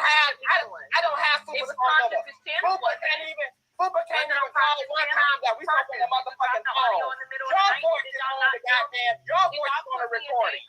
Your voice is on the recording. See, you forget continuity, boo. Look, on that live I did a few months ago. Now, I'm going to stop right there in the middle of that, okay? Just for commentary purposes. I want to say this. Her voice was on the recording with Daryl Moore. So Daryl was under the impression, guys, that he was on the phone with Breaking the Culture by himself, okay? But yet, everybody's pointing fingers at who recorded the call. Well, who is left for us to believe recorded the call? If Breaking the Culture initiated the call with Daryl Moore, right? And she's talking to Daryl Moore, and nobody else is supposed to be on this call, because you guys are going to hear the evidence of how we know that Conscious wasn't on the call, how we clearly can see that Larry didn't appear to be on the call either. And so that would eliminate any of his assistants or anybody like that. Why would his assistants be on the phone with Breaking the Culture in the middle of the night? You understand what I'm saying? Like, this doesn't make any sense to me. The only thing that makes sense to me is that Breaking the Culture was on the phone with Daryl Moore, and she was recording the call, like she records everybody's calls when she's on the calls with everybody out this motherfucker, okay? But we're going to go ahead. I want y'all to hear what the hell I'm hearing, because Conscious is like, who was recording what? Who's we? Who are you talking about, right? Because now she got to cough that up. After all these years, she got to release who is the third person that you claim was on the call. Because we know it wasn't Conscious, and baby, it wasn't Larry either. And I'm going to go ahead and play it to prove it. I played the recording. Do you not recall being in the comment section talking about, oh yeah, that's him. That's him. And yeah, we set him up. Yeah, we set him up. Yeah, we did it. Yeah, we should be more careful. You forgot that you done co-signed. She went in the comment section of the video and say, yep, that's him. We set him up. We did it. You know how she always comes over here saying, yeah, we got the recordings. We got them on video. We got all the stuff we need, right? We all the time, right? Same shit over there. Yeah, we got them. We got them. We set them up. We did it. Who's we? Or is we you and the people in your head? Okay, we're going to go ahead and keep it moving now. Show me, you don't co-sign the audio already? Show me where I see it. Go look at the live. Go look at the live. Your voice is on the recording, not mine. Knockout media. I And so got live. it's fucking making threats against somebody like. It should be reported. It should be reported. So the fuck what? It should be reported. It should be reported. A motherfucker talking about blowing two holes in a motherfucker chest. It's gonna be reported. The fuck? Listen. Andrea is no angel by all accounts. She has made a lot of bad decisions along the way. Decisions for which she has nobody to blame but herself. And one of her biggest mistakes was to allow that third party in on her private call with Daryl Moore. Because whoever that was recorded the combo, made a video with it, dropped the video in the middle of the night. And you know how Andrea found out about the video? When Daryl Moore confronted her the next day about the video. She knew about the video. Andrea is a great actress, guys. She is an excellent actress. Let me help remind everybody of how great of an actress this bitch is, okay? Although I never met her, my son would come home and talk about this young woman and a baby. But she has a son that's older than my grandson. His name is Aiden. And Aiden lives with his great-grandmother, because the great-grandmother had helped her grandson get custody, and then he ended up running off leaving that baby with his grandmother. So this baby is older than Junior. He would be about 14 right now. So she has another child older than your grandson? Yeah, I met Aiden. I met him when he was little. Wait, so Aiden is Andrea's older? His name is A.M. Montgomery. So you got that's Andrea's oldest son.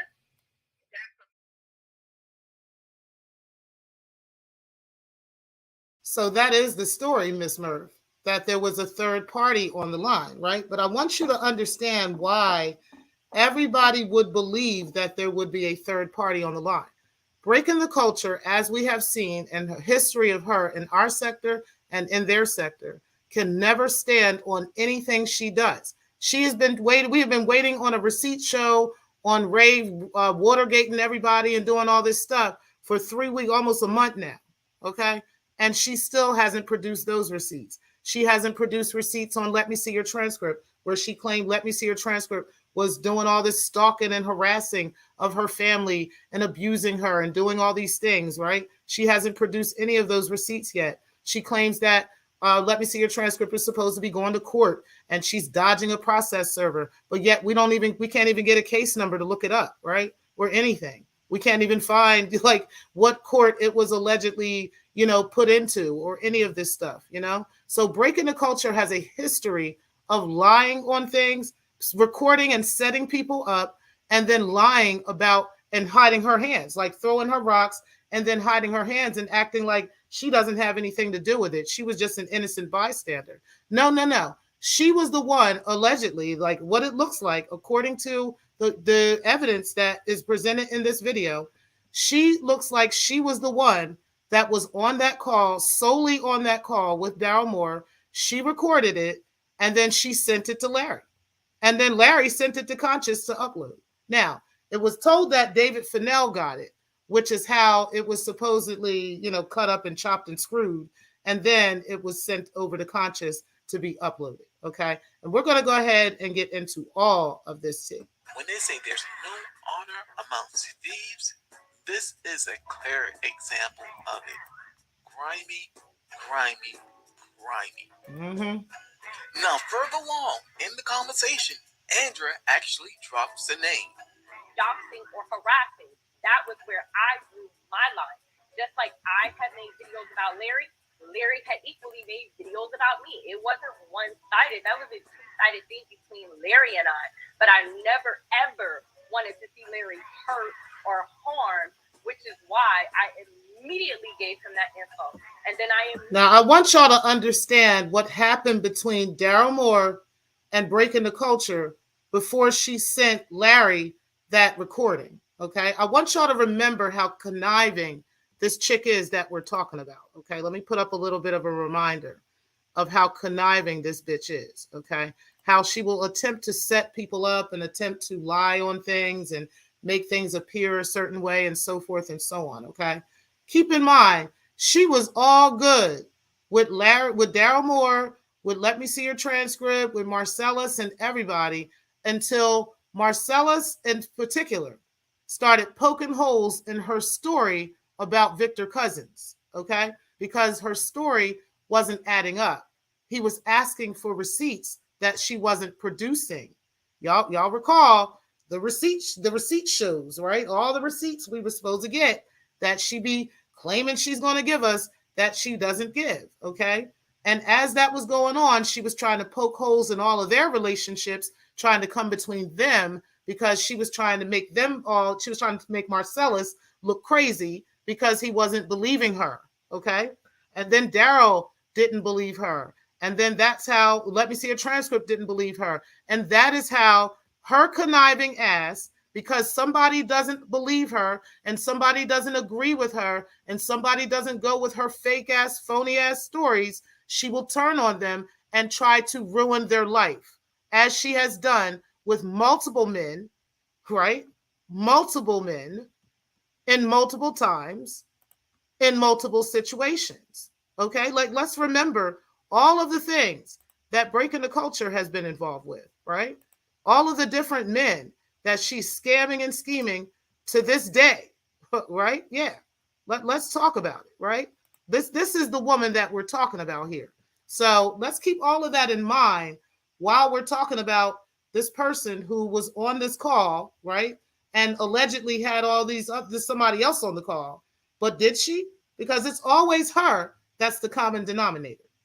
Immediately got on that call as I was asked to do. We got on this call, and then the call got recorded, and then the call got leaked in the middle of the night. Nobody ever even told me. And it was me. It was me on the line. I was on the line. Actually, I genuinely don't know who all was on the line. The answer wasn't me on the line. I just say that I know that I didn't record it, and Larry said he didn't record it. So whoever else was on the line doesn't matter. The whole point was. Well, who was on the line when Josh and you had recorded something between us three? It absolutely matters who else was on the line. Because if somebody else was on the line, then they obviously would be the person that recorded the call. Why would you not want to tell the world who recorded that call if it wasn't you that recorded the call? Why wouldn't you want that information to be public if you are catching all this heat for recording a call that you didn't record? And you're saying it doesn't matter who was on the call? Absolutely it matters. Absolutely it matters. Or was it because it was only you? Now, this is the first time we got a name, people. We can see that Larry was on scene for the recording. But in addition to that, Andrea is mentioning the recording of the call as if she had no clue that a recording would take place. Now, of course, my recounting of events accept Andrea's version as gospel while at the same time discrediting CTV. Well, that's... Now, wait a minute. See, keep in mind, while we're going through this, now CTV is saying he did not record that call. He wasn't on the call. Dre is saying she was on the call. We all know she was on the call, right? And she was in the comment section saying, yeah, that's him. We got him. That's him. Okay, so it's clear that she would have known that there would have been a recording if she's saying we got him the first thing in the morning when she gets up and hears this message. If she knew somebody was on that call with her and that person recorded the call without her knowing, and she went to bed and got up the next day and she's being flooded with DMs telling her that, you know, hey, Daryl Moore is after you because of this recording, and she didn't record anything, the first thing she wouldn't do is go to that message on that video and be like, yeah, we got him. Wouldn't she be trying to contact some people like, yo, whoever was on that call, wouldn't she, that would be the first person she'd be calling. Like, why did you record this and release this? I didn't know you were going to release this. Now I got to go through all this stuff. I'm about to go tell everybody who was really on that call. Well, she did end up doing that. She ended up saying, yo, I'm going to go do a tell-all and tell everybody what's going on, okay? And it turned out that before she could do that, the tea was actually spilled on who actually recorded who actually uploaded the video, okay, and how the video got to Conscious TV's channel. Only because Andrea's version falls in tow with my memory as well as the evidence I've compiled. Evidence that will show that Andrea is being more truthful in her statements, whereas the evidence will show that CTV not only lies occasionally, but he lies frequently. So let us revisit some of Conscious TV's clear lies and deceptions in a game we will call What They Say Now versus What They Said Then. Want to be a good liar? Want to be a good deceiver? Then have a good memory. Hide the evidence. Welcome to a game of What They Said Now versus What They Said Then. So in this first example, conflicting statements of ownership. Let's play this clip back where Andrea accuses CTV of being an accomplice in the manufacturing and distribution of this video. And then let's watch CTV seems to distance himself from any involvement in the cause. Reported what? When you guys reported him saying that he wanted Larry to die, y'all reported that shit. That wasn't Jive. That wasn't me. That was y'all who reported that conversation and leaked that shit. Who was y'all, bitch? I don't have this motherfucker's phone number. Who was y'all? I don't have Fuba's phone number. Fuba can't even call one time that we fucking the motherfucking phone. Your voice is on the goddamn. Your voice is on the recording. Your voice is on the recording. See, You forget continuity, boo. Because on that live I did a few months ago, when I played the recording, do you not recall being in the comment section talking about, oh yeah, that's him, and yeah, we set him up. We set him up. Well, as you can see, CTV's response to end. Now wait, I Am Human. You completely missed what Drea just said. She said we set him up. Yeah, we set him up. That is what she said. But who is we? That is the question, because it was clearly not conscious. I want you to hear what you showed us as evidence of that. Now I get it, right? But I need you to keep close in mind who's in bed with who over there, right? Okay, so let's go ahead. Not literally, but you know. Wants to say, who is y'all? Allegedly. That's what he's saying now. But let's see what he said back then. Now he did say some crazy shit. Doesn't understand is that some of us were a part of the phone calls that took place offline. When he thought he was talking to Andrea alone, I agree. Some of us were on the phone. I feel like I Am Human is a little biased to conscious. I do. And I don't know what the reasoning is for that, right? You guys have your own reasons over there in that sector. But I get it. From this particular clip right here, I want you guys to hear why. Because we're over here, we're free thinkers. You know, we kind of take everybody into consideration, you know, and that's what we just doing. So we're going to go ahead and listen to why he's saying this, because it makes sense with what he's saying.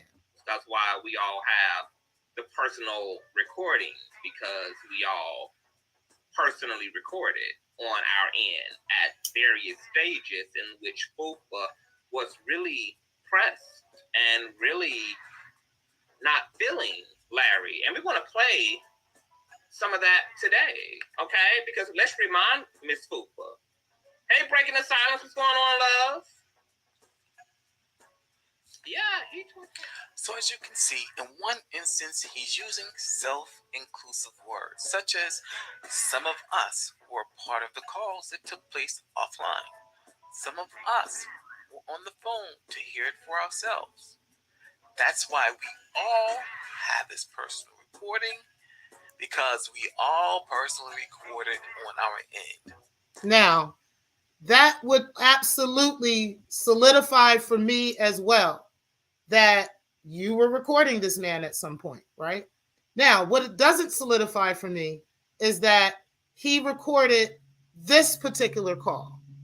Now, that could be Breaking the Culture. We already know Breaking the Culture is the Watergate queen, okay? We already know over here in our sector, she will record you. She will be playing your recordings out to her friends and all that other shit. We already know that's what she does, okay? But what we want to know is who recorded this call about this implot against Daryl Moore, because this could have ruined this man's life. Somebody talking about, Daryl Moore stink, or Daryl Moore's underarms, and I don't like his toes or something. That's not the same as Daryl Moore is trying to take somebody out, right? That's a completely different kind of story and scenario for somebody to be recording. Okay, so what we're wondering now is, did Breaking the Culture actually, was she the full and only culprit of recording this call? Conscious, like you said, Ray, and I agree with you. I think that I Am Human was being a bit biased towards Breaking the Culture for whatever the reason. I don't know what the reason is. I don't know what their history is with each other, right? But I could also hear, because I listen to Conscious TV all the time, I can tell when he's offended by something. And I can tell when, he's not, right? In this particular case, he sounded very offended by what she was saying, because he's like, bitch, like, it's almost like he was saying, without saying, bitch, it was you that was recording this call. You were the one. Who is we? Who the hell is we? Say who we is. And then she keeps filibustering. It don't matter who the other person is. It don't matter. No, it does matter. It absolutely matters. If I was on that panel, I would have definitely been like, honey, it matters that, who else, was on that call. Because right now, the only person that can take the fall for this call is you, because you were the only voice on the call with Daryl. So that would mean you would be the only person liable for a recording of the call. Okay. Now, if somebody else recorded the call, then you need to say who it was. If you're not going to say who it was, then bitch, you got to wear this crown. You got to take this L crown today. Okay. And I'm feeling as though we're going to go ahead and give her an L crown today, because I do think that according to what we're getting so far, that she recorded the call. I mean, that's the way it sounds. You said, or great acting, right? You said, I'm not saying anything will happen, but I hope Stargate and Shakem are protecting themselves during phone calls in case the friendships blow up. Okay? I'm just saying, because she has a history of recording phone calls on people. You said CTV is trying to remove guilt on one person and place the blame on everyone to protect everyone involved. He was not expecting Breaking the Culture to try to throw him under the fucking bus. Boom. Ain't this some shit that we have been constantly going through around here in this sector with this bitch? I mean, y'all tell me, is it me or what? Is it my lying eyes? Like, my child, my. I mean, is it us, y'all? Or what is going on, y'all? What is going on here? Let's go ahead and keep going, y'all. As you can see, CTV's statements back on 8/24 of 2021 indicates that he was a part of the shenanigans. However, on January 30th, 2022, he now wants to separate and distinguish his role by asking, who is y'all? Well, the y'all is you, Mr. CTV. It is the we and the us that you so willingly and gleefully use on 8/24. To Andrea's defense, her accusation isn't all that way incorrect when we look at your exact wording. However, to CTV's defense, if we're going to separate individual roles and personal contributions to the manufacturing and distribution of this video, CTV guilt lies in the distribution and not the manufacturing. Exactly. Absolutely. Now, that we agree on. I believe that CTV most definitely, we know he did put the video up. You know, he says he put the video up. He says that he uploaded the video, but he did not actually create the video. He did not record the video. And I do not even believe he was on the call. Now, you guys are going to hear why I believe that. Now, we're going to finish up a little bit with what David Fennell said. And then I'm going to show that. I have a couple of video clips that I'm going to show from this video because we're going to go over, because I needed you guys to see Larry Reed's face and, you know, and hear Breaking the Culture's voice. But I want you to see Larry's reactions and all of this stuff, because I'm telling you, honey, he wasn't on that call either. Okay. Now we're going to go ahead. Y'all can tell me if I'm wrong. Okay. But we're going to go ahead and we got a couple more minutes to listening, and then we're going to start watching. Let's move forward to the day after this big fight between CTV and Andrea. Up to being involved, which would make her look bad. Well, I guess to her, she felt like it would make it look bad, but everybody already knew that. You know what I'm saying? I guess CTV, I guess it just hits different when it's coming from you, though. You know? But here's the thing. We talking about omitting the truth. So last night she just flat out lied out of her throat. Yeah. When she said that which is not beyond her. Recording of her on the phone with Daryl. That literally was the most preposterous lie when clearly she would have had to orchestrate that. How the hell else? I mean, you can't just pop into somebody's phone call. Please talk about that a little bit more. You can't just put a code in and Bluetooth into somebody's phone call. So if Breaking the Culture and Fupa on a phone call together, somebody would have had to let somebody else into the phone call. Exactly. So here's the thing. If either she brought somebody into that call to record the call, or she just recorded the call herself, what would be the reason to bring anybody else into the call if she was going to record the call and then share it out. You see what I'm saying? Like if she just wanted somebody to be a witness to the call, then she would just bring somebody in, and then that person would be able to say, yes, I heard him say this or that.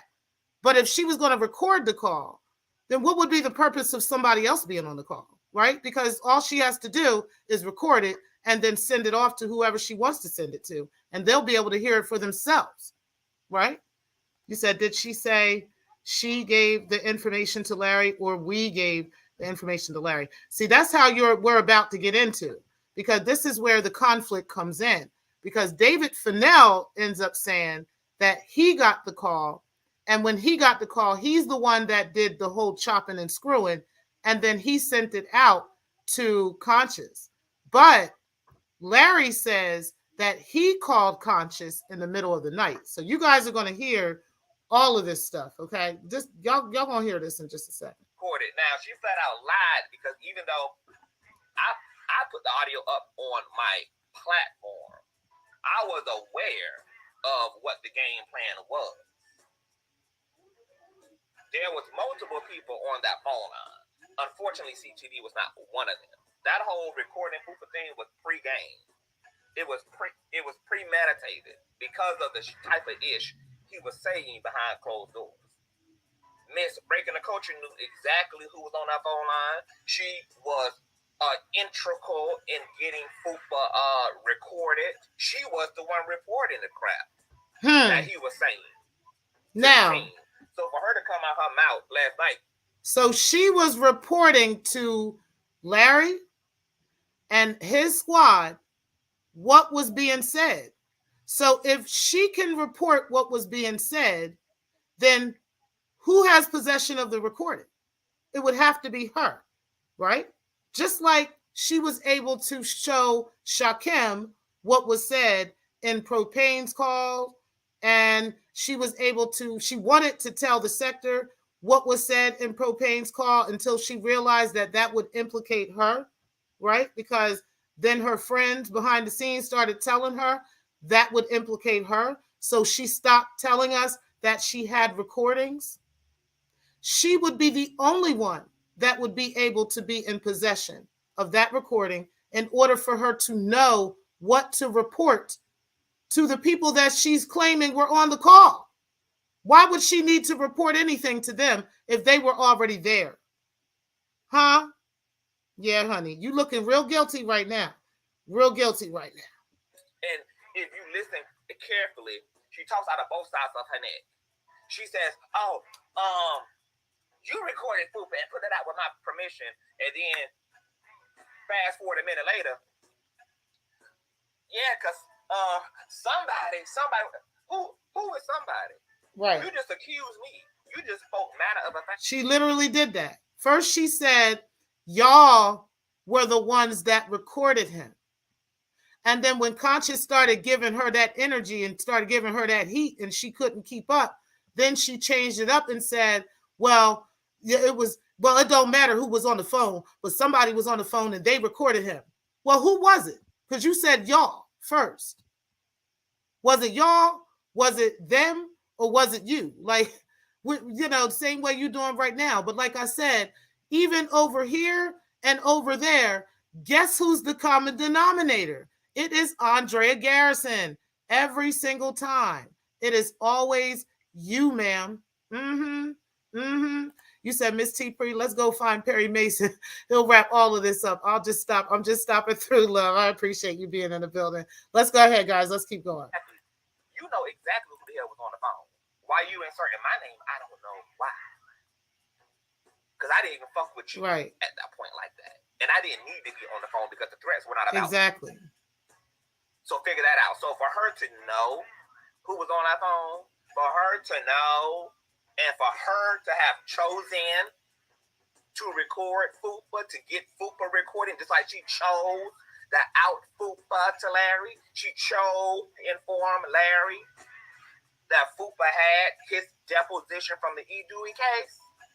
Once again, this was another Breaking the Culture production.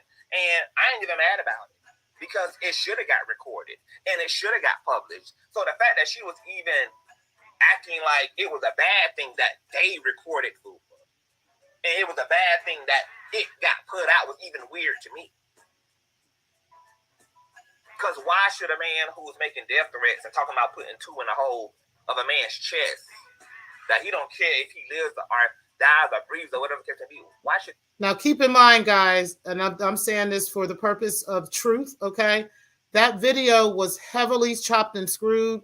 There was a lot of misconceptions. There was a lot of things. I'm not saying who's responsible for it or not. All I'm saying is there was a lot of stuff that was misconstrued in that video, and things were not exactly the way Daryl Moore said it. It did not go that way at all. It was definitely chopped and screwed. That not go well. So the fact that she even brought that up and then lied like I was a part of that situation, which I would have no problem being a part of, because had I did orchestrate it, had I did record them, so the hell what? And you know what? I will stand on that with Conscious. I really do believe that if Conscious was the one that recorded him, he would say he did it. Okay, he would say, yeah, I did it. You know, they were going toe to toe, blow to blow for a while. Okay, so I can't see Conscious saying he didn't do that if he actually did it. Hell what? The man was literally making death threats. I mean, Larry is his boy. Do you really believe that should have remained private? So the whole thing was weird. Everything she was arguing was weird. And that's my whole thing.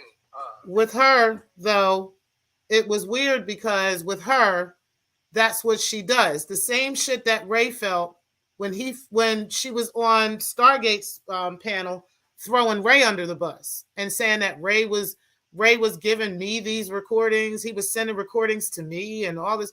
And we're both like, what the fuck is she talking about? Right? Like, I don't even, at the time, me and Ray weren't even talking to each other.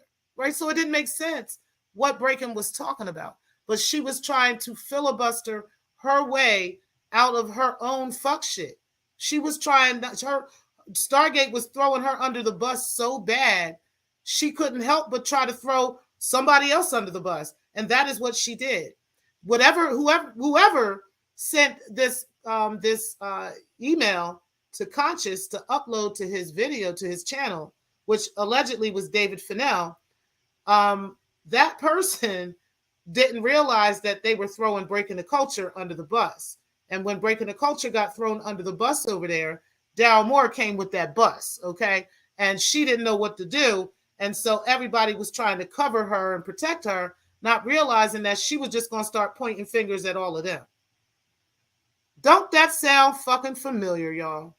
This bitch leaves a trail everywhere she fucking goes. She literally leaves breadcrumbs of exactly who she is everywhere she fucking goes. CTV, okay, so there was a name that you had brought up that she left in your comments. So hold on. Before you say that, so I just got a screenshot, right? From David Fennell, who used to be an old member. Right. Of Reed's the church. He posted 6 hours ago, I guess, on Fupa's platform. He was addressing, let me see your menu in this. David Fennell says, the truth is, I was given the recording. Apostle Reed and his assistant and Breaking the Culture was on the phone, and one of them recorded the conversation between her and your friend. I was told about it, and I asked for the audio. The audio was not doctored at all, and is longer than the video I created. So let's get a couple of things straight with what he said, okay? And David Fennell did, in fact, leave that message, and I'm going to show you guys that, okay? Now, and let me see your transcript. I'm sure she can verify this as well. Now, what he's saying is he received the message, okay? He received the video, the recording, okay? He got the recording. He claims he was told. Now, we don't know who he was told this from, but he was told that Drea, Larry, and Kendall, which is Larry Reed's assistant, okay, one of his assistants, that the three of them were on this call. Now, he can't verify that. He doesn't know that because he wasn't on the call. He received the call after the fact. Now, we know that he received the call after the fact. And I Am Human actually helps us to understand why we can't really trust David Fennell too much. And we'll get into that in just a second, okay? But we do know that he did receive the actual call. We know that he edited the video as well. We know that according to his own words. Now, he's claiming the video is nothing was taken out, nothing was removed. He just took a portion of it and gave it to them because it's much longer. But the public opinion is, according to the church sector, the public opinion is that video is highly chopped and screwed. Even my I Am Human First has said that in the video. Okay, so that's just the bottom line with that. Until I hear it, I'm going to believe that it was chopped and screwed. Okay, just based off of everything that we're getting from all of this stuff. And also the fact that it was Drea on the fucking phone. I mean, you know, that's like Satan being on the phone. Okay, like what we supposed to believe, right? Of course we're supposed to believe it's some bullshit, right? If it's Drea on the phone. So anyway, you know, those are the facts that we have so far. That he actually received the call and he believes, based off of what he was told, that there were 3 people on the call. But he has not confirmed that because he wasn't on the call either. Okay? So we know David Fennell wasn't on the call.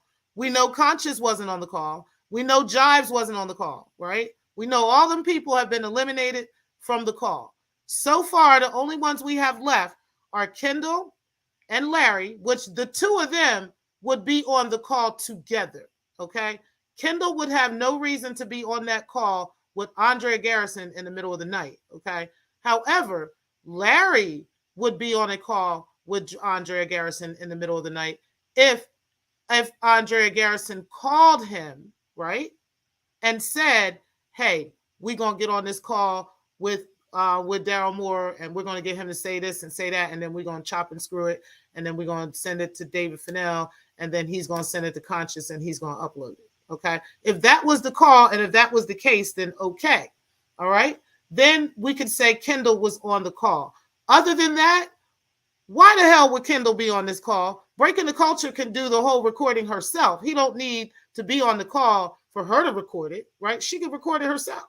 Like, she got devices to record, right? This is not anything new. And on top of that, according to Conscious, she has a history of reporting stuff back to them after she has had a conversation with Daryl Moore. So she's had a history of multiple recordings on Daryl Moore, okay, that she has shared with them. But this particular one was an M plot that they were trying to get against Daryl Moore. Now, let's go ahead and keep this going. Those threats needed to be made public, so I sent the video to CTV's email. And Breaking the Culture knew that. So for her to want to lie out of her mouth, and she called me today. That's why I ain't answer, baby. Tell the truth all day. Mm-hmm. You lie, you're done. That is what she do. She has a history of doing that as well. She did that with me for sure. When she had lied on me so much, she tried to call me and tried to, because she knew she was wrong. And then tried to say, well, let's keep it up. Let's keep up the beat for this. No, bitch, you just lied on me. What the fuck are you talking about? You tried to tell people I'm a prostitute. What the fuck is wrong with you? Next day, don't call me next week. We're done.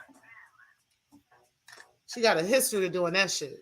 So this exchange is important as it reveals a lot of important information. Some takeaways are CTV acknowledges he was aware of the game plan to get Daryl Moore recorded, that the audio recording was premeditated.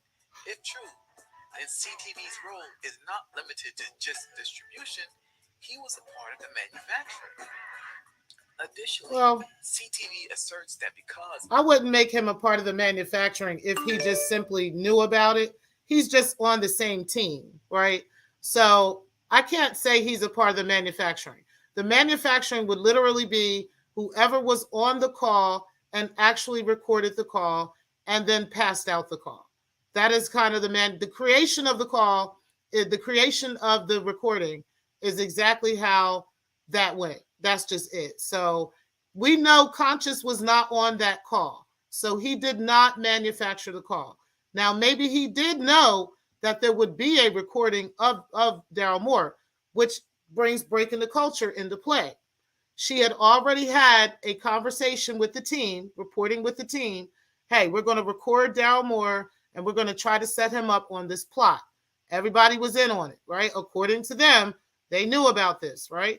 Okay, allegedly. Okay, so now we got Breaking the Culture getting on the call and recording the call. Why would anybody else need to be on the fucking call? For what? She's going to record it and bring it back to the team. And that is exactly what she did. She recorded the call, allegedly alone, and brought it back to the team. Okay? Now, let's go ahead and keep going. Andrea allowed them on the call. Hey, Daryl Moore, I appreciate you being in the building. Was in on the game plan because he was directly involved on the call. Okay. Into the convo. To support this claim, CTV asserts Andrea told Larry about the deposition that Daryl Moore had on him and provided Larry with a copy of the deposition. He was on the phone listening and recorded it and spliced it. It was CTV, David Fennell, and Andrea. And they did it for you know who. Exactly. And that's what we're going to get to, because I'm telling you, Larry was trying to take like fault for being on the call. And they were trying to say it was Kendall that was on the call and it was Drea. There's no way that Larry was on that call. And I'm going to play how I know he wasn't on that call. And as a matter of fact, I'm about to get to that because we already got the backstory now of what was going on and how this all went. Okay. Let's go on and get into Larry. Okay. And how I feel like, even though I get it, I hear what you're telling me, right?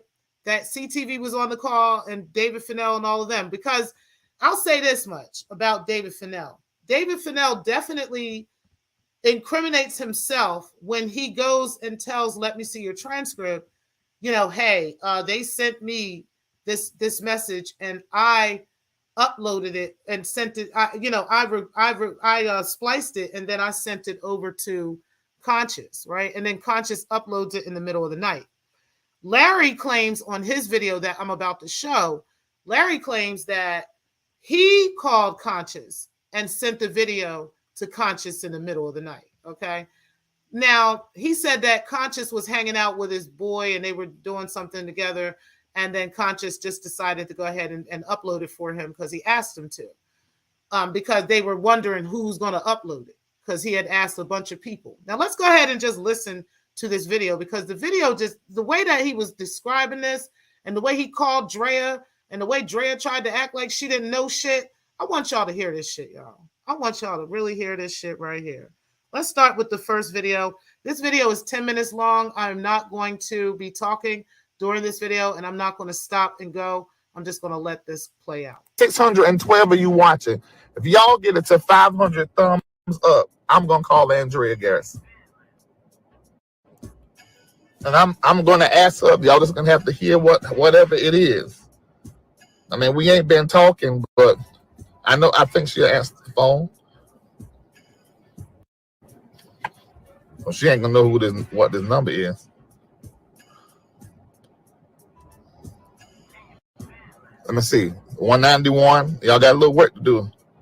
I'm going to call her. I mean, because we buried the hatchet. What is really up? What is... This man is out of his mind. So they bump the lights, get this done.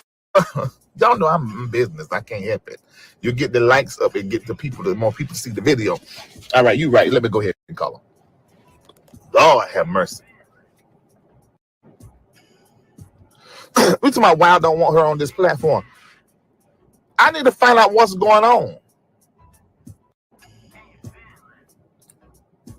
Yeah, she was on his show talking bad, but that was a long time ago. Let's see if I can get her. Okay.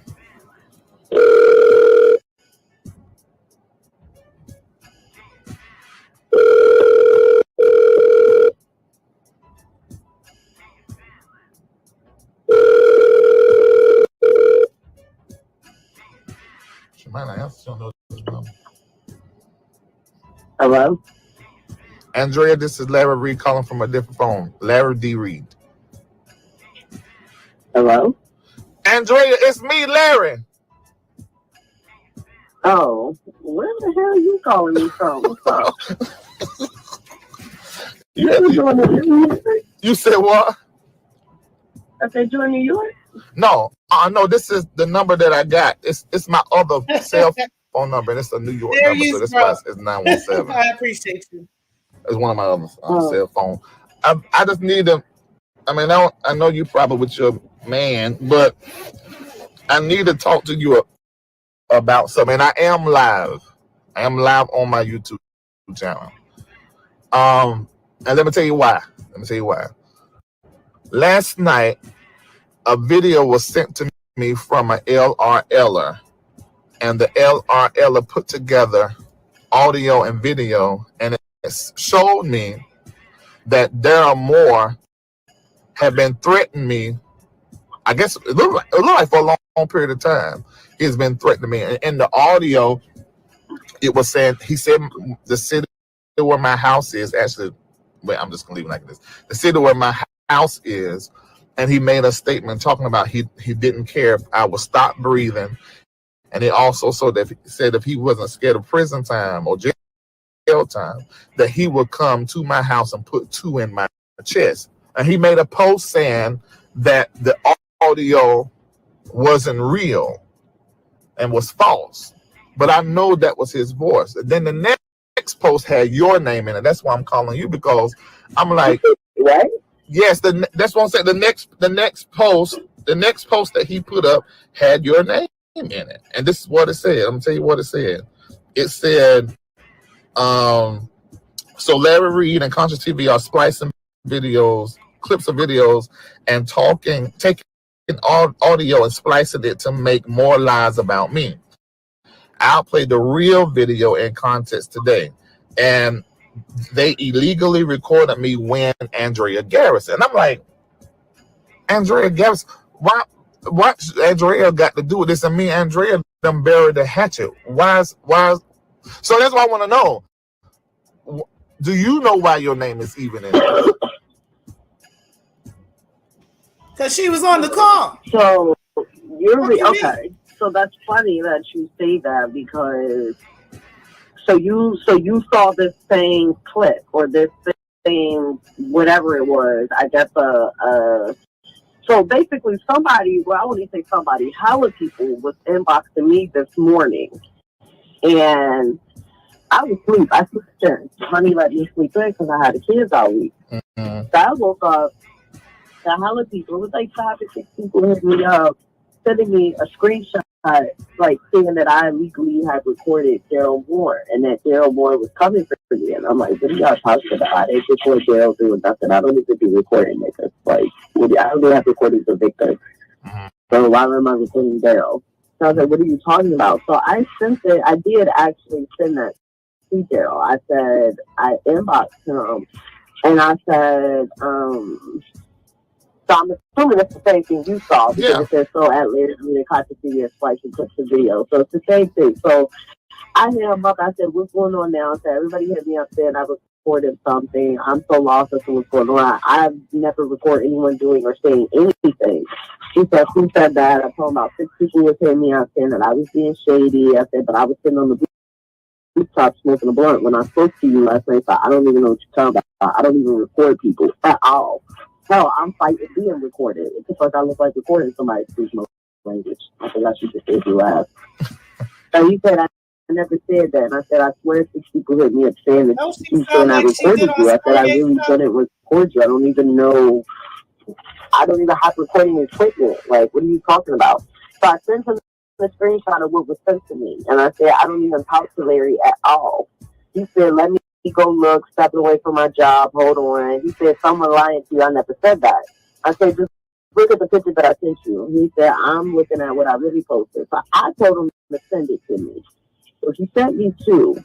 He sent me one that says, tune in at 6 p.m. The truth to be told, these folks are telling people to report and flag my videos. Then there's another one, the one that you said that you saying that you was sent, that one, and then the one that everybody else was sending me, he sent that to me, but it was edited 54 minutes ago. It says at the top that it was edited, but my name isn't in it. So I told him that it was edited, but he never responded to me. But my whole thing is this. I did have a conversation with him, since everybody's talking about supposedly I had a conversation and recorded him. I did not record him.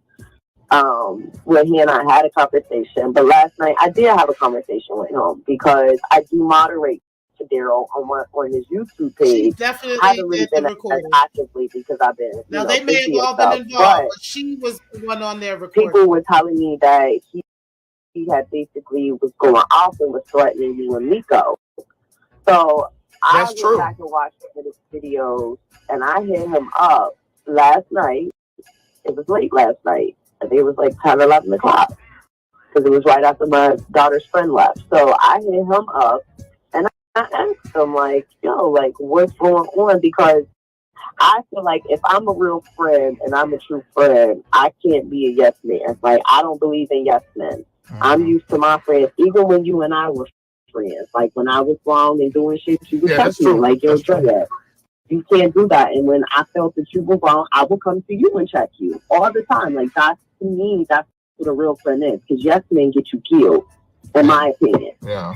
So I asked him, I said, what is the beef between you and Larry Reed? Because I thought maybe you had really done something to him. Because I knew in the beginning he had said that the reason why he had smoke with you was because he was defending me. He was protecting me. Yeah, So he said you in Jimmy Battles, but I just read to my audience. I hit Jimmy Battles up last night. Jimmy Battles said, I ain't never asked for no apology. I'm paraphrasing. I don't really need no apology. I don't know why Daryl is doing that. I don't want to be in that. Whatever Daryl is doing, he's doing it his own. So it's not Jimmy Battles. And you saying you told him what now? So basically, I told him, like, I just basically asked him, like, you know, what's going on. I was like, because I know that you originally said that it was you was defending me. I was like, but Larry and I have reconciled. Like, Larry apologized for the things he did to me. This happened after. This was the things I did. We accepted each other's apologies and we moved through. Like, I don't wish him no harm. He don't wish me no harm. So I'm not. I was like, you can't really be defending me anymore. You know, because we kind of buried that hatchet. He said, no, you're right. Then he said it was because of Jimmy. So then I said, well, just as a question, because I don't know Jimmy and I've never had a conversation with Jimmy Battles. I asked I said, well, has Jimmy asked for any type of, like, you know, like with me with Victor, like when I needed. All right, so that was the first video, okay? And I have multiple questions from that video. Now, one of them was, he said, what made me really think that Larry just didn't know what was going on in the call, right? Even though he seemed to be trying to take responsibility for the call, in some sense, he just kept saying, like, me and Drea, we've buried the hatchet, so I don't even understand what's going on. Why? You know, it's almost like he was saying, oh, is she throwing me under the bus? You know what I'm saying? Like, that's how he felt. And he wanted to call her to clarify whether she was throwing him under the bus or not. Okay. That was what I thought I caught from that. Hey, Vici, you said culture getting people knocked off, or did I hear that wrong? Child, girl, listen. What I heard her say was that being a yes man will get you, you know, knocked off, basically. So I don't know if that's what she meant, but she be yes manning all the time for AAS, so I'm not sure what she was talking about. You said, greetings, T-Cree. You said, I couldn't hear you, but I will listen to the whole live on replay. Okay, no problem.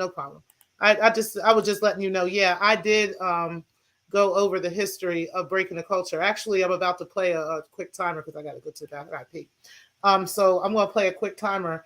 And what I did was had a compilation of times where she has lied and recorded people or have a history of recording people in various things. So we'll do that in just a second. But I appreciate you, Amani.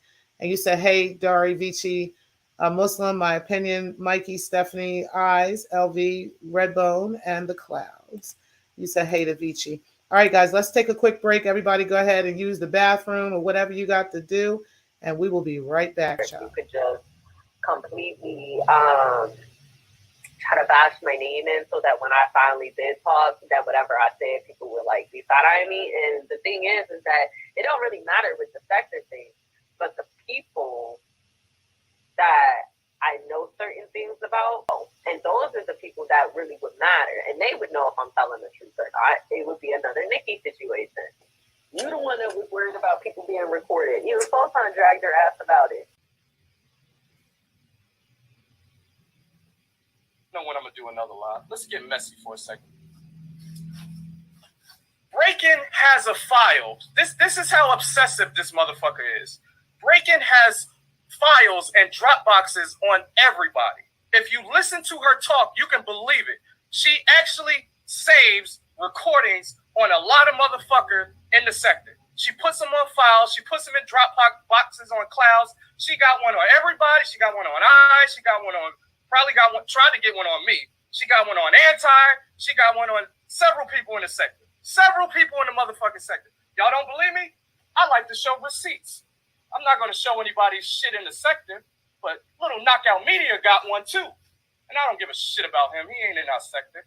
So here you go, folks. And y'all know that ain't mine because I don't watch that motherfucker. That's one of a few things that I got from this break-in. And she does have one on Anti. Now, if you don't believe me, click on that shit. And Yes, motherfucker. I'll tell you why I say it works.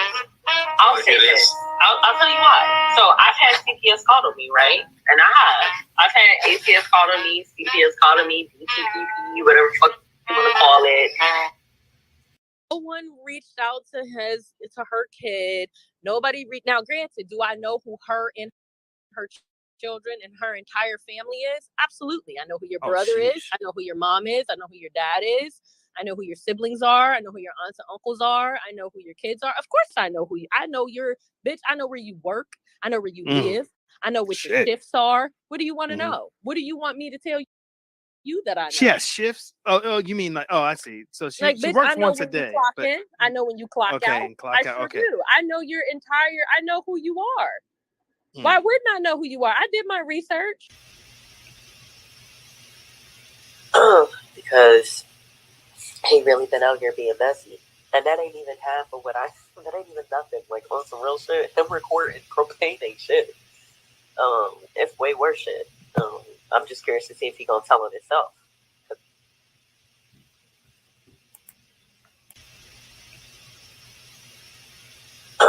Because he really been out here being messy, and that ain't even half of what that ain't even nothing. Like on some real shit, him recording propane ain't shit. It's way worse shit. I'm just curious to see if he gonna tell it himself. Because he really been out here being messy, and that ain't even half of what that ain't even nothing. Like on some real shit, him recording propane ain't shit. It's way worse shit. I'm just curious to see if he gonna tell him himself.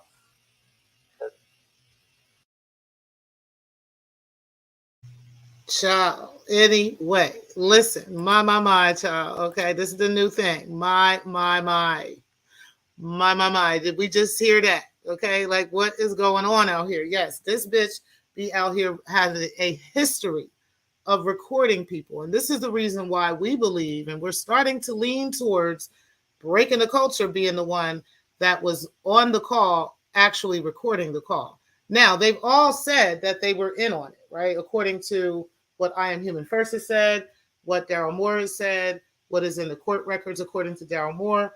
But according to this situation and what I'm seeing and what we have experienced with breaking the culture, she most definitely has a history of recording people and keeping records on people and doing the most with people's information and attempting to gather information and so forth and so on.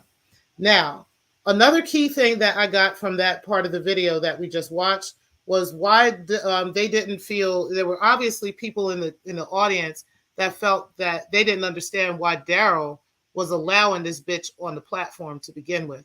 And he was very clear about, he knew she was talking shit on him before, but, he was trying to clear this up, okay? And which further gave me more evidence of him not really being on that call, and knowing what was really happening with the call, but he was kind of in the background of everything and then receiving stuff on the other end.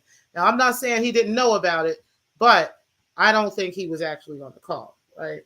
Now, also, he says that there was all this audio of, allegedly of things that he was supposed to be doing, which we now know has been chopped and screwed. And this was stuff that that Daryl Moore did not actually say, but that, they were chopping and screwing and making shit sound like whatever. Okay.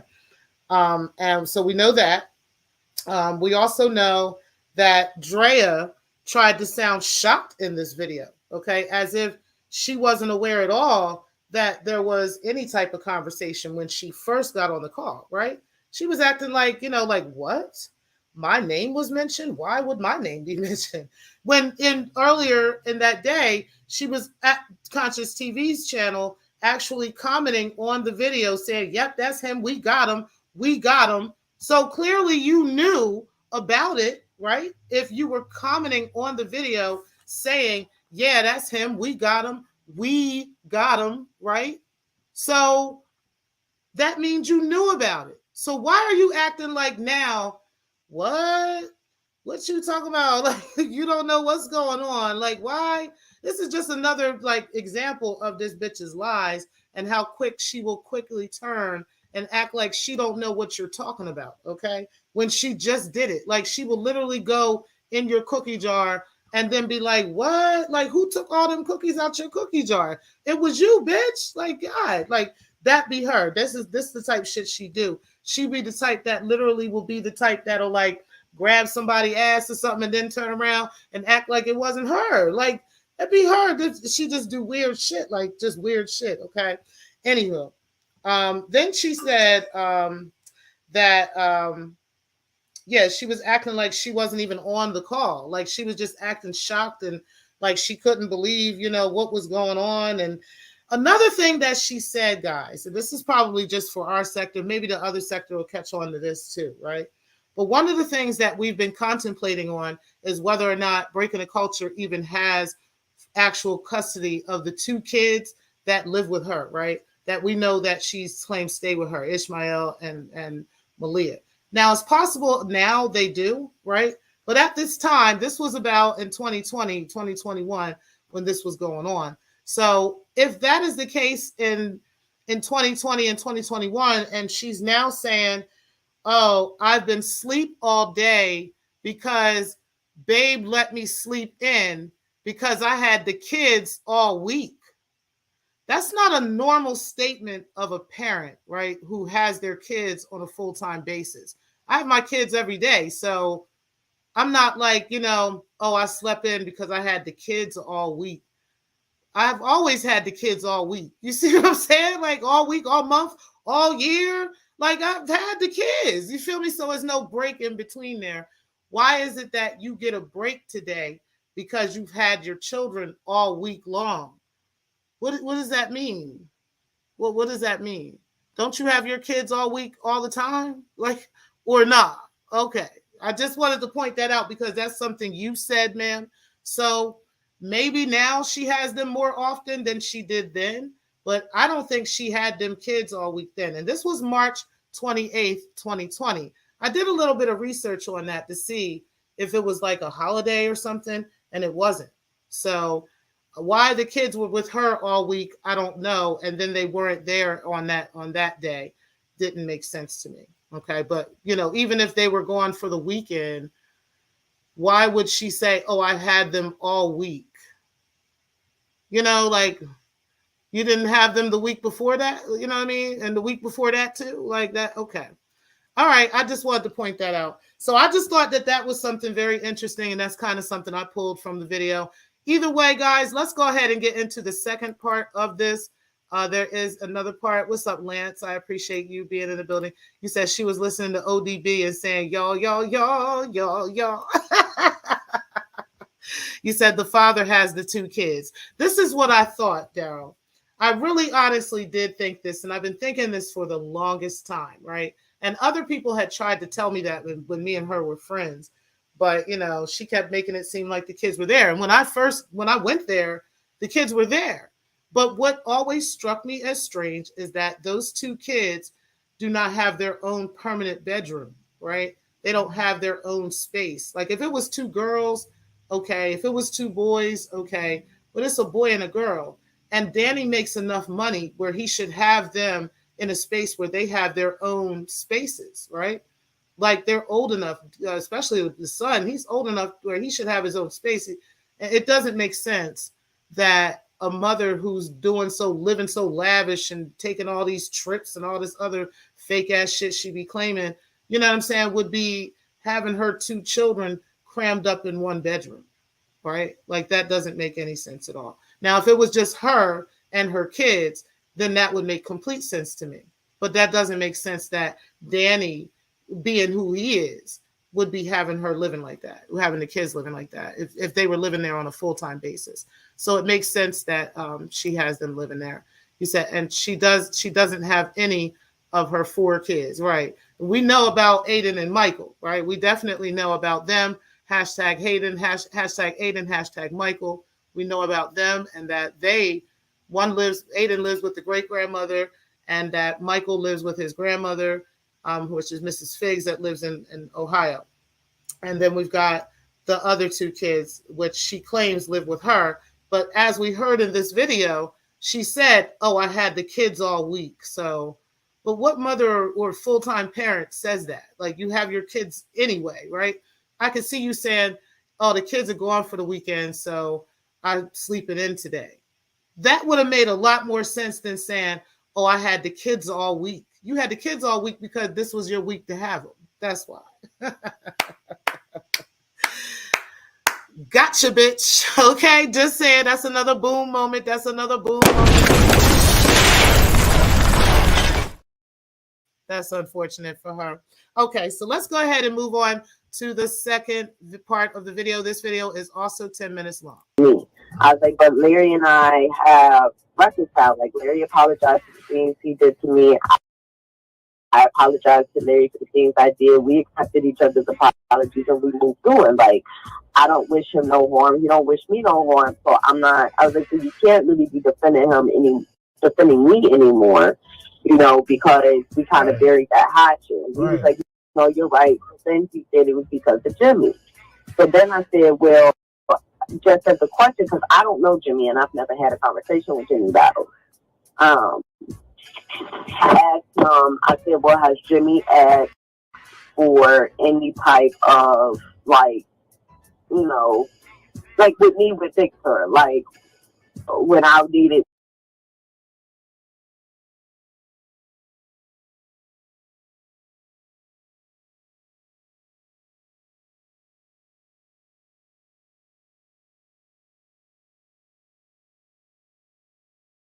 to do anything to him.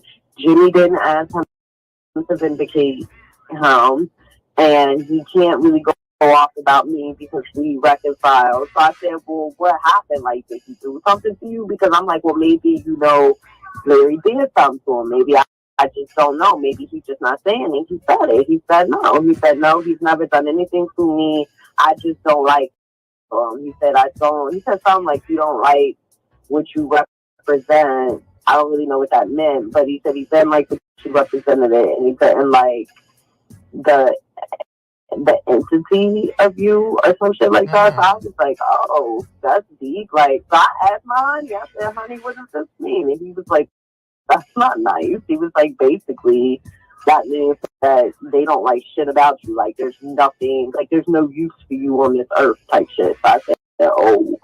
But I knew that he had threatened Miko and stuff blatantly on the live, and I told him like, yo, like you can't be blatantly threatening people, and he did threaten you to me.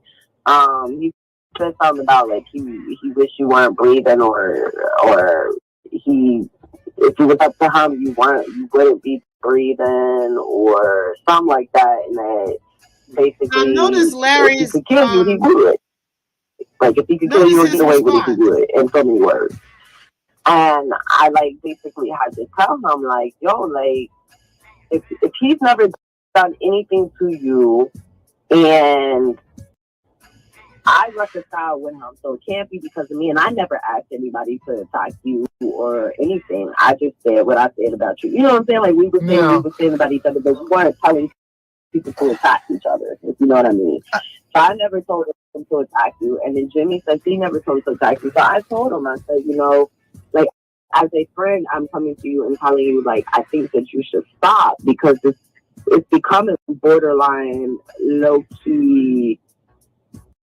It's a little bit scary because it's like, like I told him, I said, listen, I said, you didn't like when Miko doxed the shit out of you, posting your house, posting your crib, posting your job. They was attacking, let me see your transcript, attacking me. You didn't like that. So all right, so I'm going to stop that because that was just a lot of filibustering and a bunch of bullshit, okay? One of the things, the only reason I really wanted to play that part of the video is because I wanted you guys to notice Larry's actual demeanor and when she was talking, okay? He seemed like he didn't even know what she was talking about himself, okay? She was the one that was actually engaging in the conversation. She was the one that was literally the pilot on this ship on this plane, and she was flying the plane. She was telling the entire story and saying exactly what was happening. It wasn't Larry saying the story, it was her. As Conscious had also said previously in this video that yes, Breaking the Culture was the one that was doing the calls, she was making the recordings, and she was coming back to the team and telling the team everything that was going on over there, okay, and what they were saying and what was happening. So she was the one that was doing the recording, okay? There was no way that Larry Reed was on that call, because if he was on that call, why was he asking the questions he was asking? He should have known these things already, right? He should have already known because he should have heard what was already allegedly said.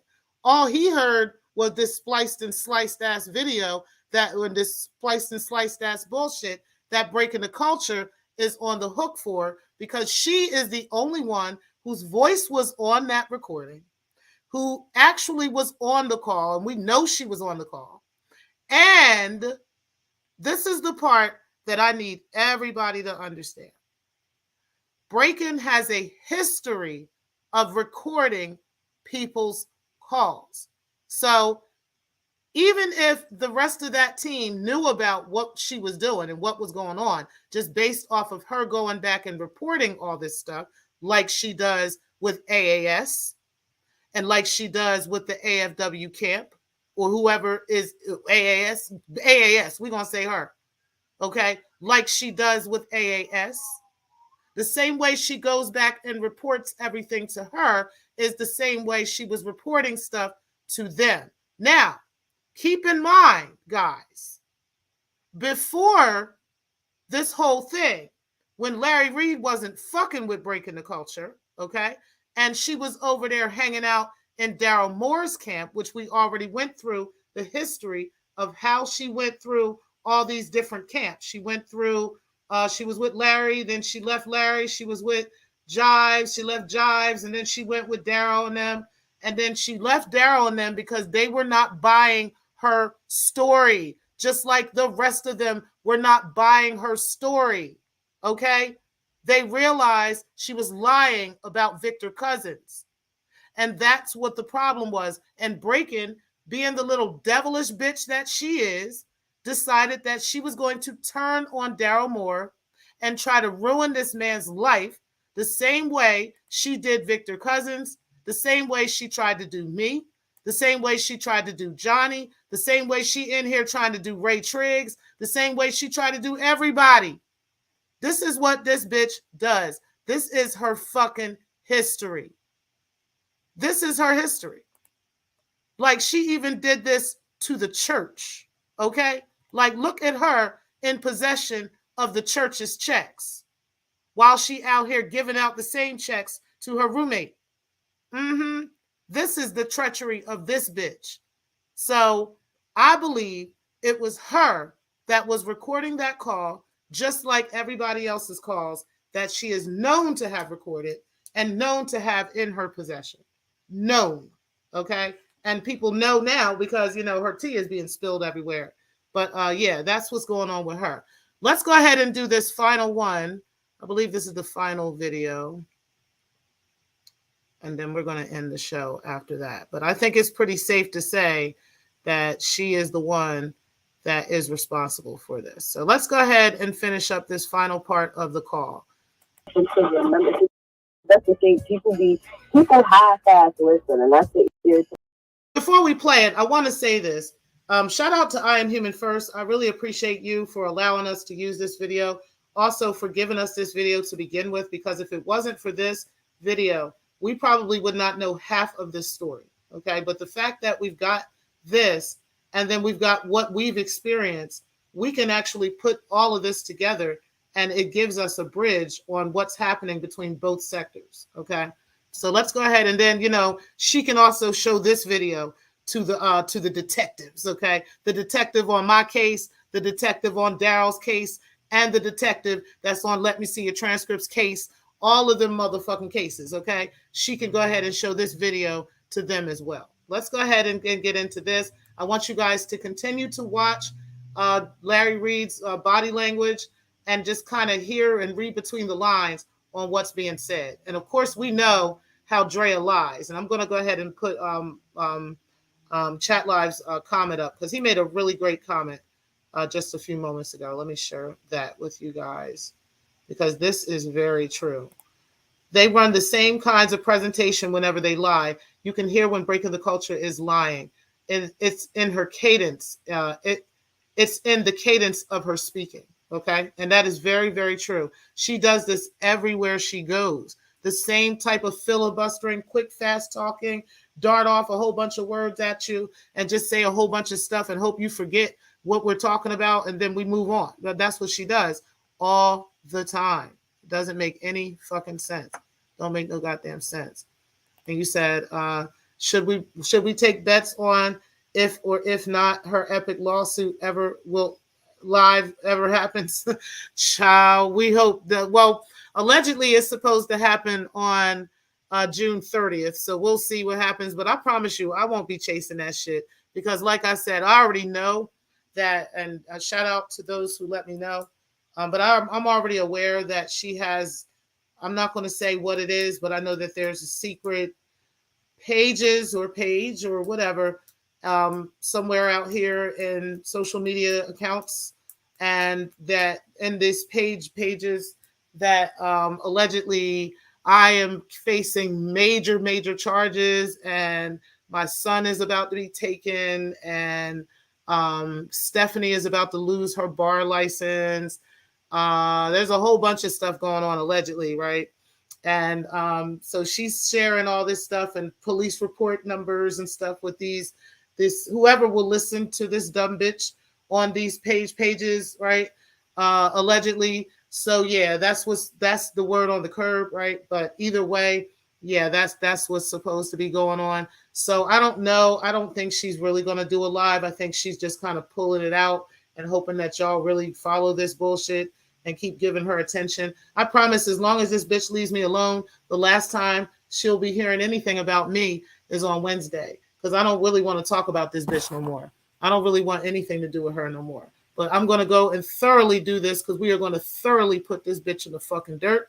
And then, like I said, she can be a ghost, breaking the culture of ghosts. And if she chooses to come back and keep poking the bear as a ghost, then I'm just going to go ahead and keep poking her the fuck back. I mean, we'll have, a Vixen Chronicles 5, a Vixen Chronicles 6 and 7 and 8 and 9 and 10, and we'll just keep going and going like the Energizer Bunny. It's not a problem, because I have that much of her fucking tea. I have access to that much of her fucking shit. Yeah. So if she wants to, she's welcome to it, But I really don't want to talk about her anymore after this royal drag on Wednesday. Yeah, we're gonna do a nice little epic royal drag, okay, of an epic horror. That's what we're gonna do. Mm-hmm. Mm-hmm. You said if it for sure ain't happening on the 30th, okay? All right, y'all. Let's go ahead and do this final video, and then we're going to go ahead and try to get up out of here because it's 8 o'clock, y'all, Eastern time. That's the thing. People half-ass listen, and that's the irritating thing about these little church folk. Like, and I'm gonna just be real. Like, it's irritating because it's like you people like drama, you people like discord, and you people like seeing people at odds. Like, at the end of the day, you don't have to like me. You can call me a liar, but you ain't found me in a lie yet. Yeah. I never lied about anything about Victor, which is why Victor and I are where we are now. And I was flashed across the front page of the press, and the nigga is mad. And I'm not lying about this because it's just, I didn't tell you to call me. You didn't tell me you was calling me. None of that. Like, at the end of the day, I didn't know what was going on because I don't watch half of y'all stuff, and you know that about me. I watch 2 minutes. I watch 2 minutes of the show, and then I'm off. Period. And at the end of the day, people are like, well, why is she moderating for Dell? Because Dell and I were friends. Dell and I are friends. But at the end of the day, again, I'm not a yes man, and I've never been a yes man. And Larry knows that. Just like Larry Andrea, me by my phone.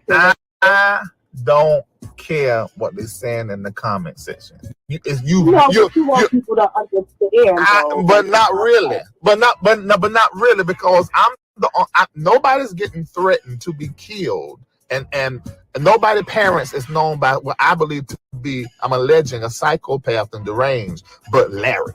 So I'm not paying no attention what they're saying, because I'm the one that got to protect my children. I'm the one that got to protect my baby mama, because he know where she live. My parents, Shamako and Kendall. I'm the one that have to deal with that. And I needed you in this moment to verify. First of all, I want to know why your name was in the thing, number one. Because I'm saying we buried the hatchet. Why Andrea supporting him trying to kill me? She know Lisa. She know Mako. She know Kendall. She spoke to all of them and my children.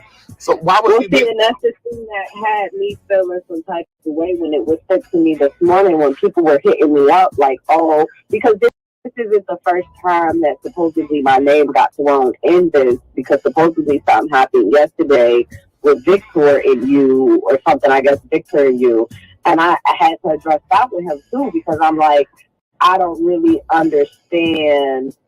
Oh yeah. I know what you're talking about. You talking about because he said Victor is trying. This is dumb. He said Victor is trying to sue me. But nigga, if you friends with Andrea and you supporting or have some kind of inside knowledge that Victor trying to sue me, you basically single-handedly tearing down Andrea's main source of information that put the story out in the world. What are you doing? You so bent on me that you gonna backstab your friend Andrea? I saw that. But I wouldn't have told you about that. I have heard something about it, and I asked him about it. He said no, and I was like, okay, whatever. But then people were sending me clips of different stuff where he was threatening to kill Miko. And my whole thing is, I don't necessarily like Miko because I've never done anything to Miko. Miko just started attacking me. I don't like her, but I would never threaten to kill her and shoot her in the face either. Hold on. But see, that's the point that I'm making. YouTube beef happens. You don't like Miko. What I know of Miko, I think she's very insightful. I think she's very stable, but I do know she got a crazy side. I told her that. Because that stuff she done on her channel while she getting there is hilarious. But you got to have a certain kind of a slip in order to do that kind of stuff. But I think she's a great person. She's the reason why me and Jobs buried the hatchet.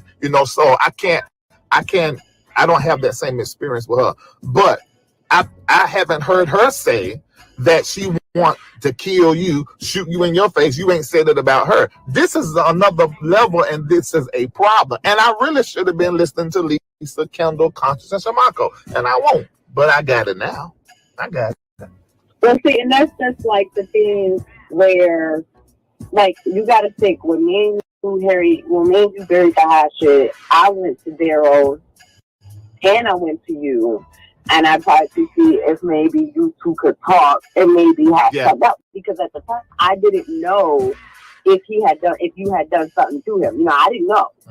So I didn't know your guys' history. I didn't know if you guys had even known. I didn't know, because again, I'm not really in that world to really know anybody's backstory with each other. So, because I didn't even know how that everybody was against William McCray in the beginning. Like, you know, I didn't know, because you think about it. When I first came out, I originally went to William McCray, not knowing that everybody knew William McCray, because that's how uninvolved I am when it comes to this stuff.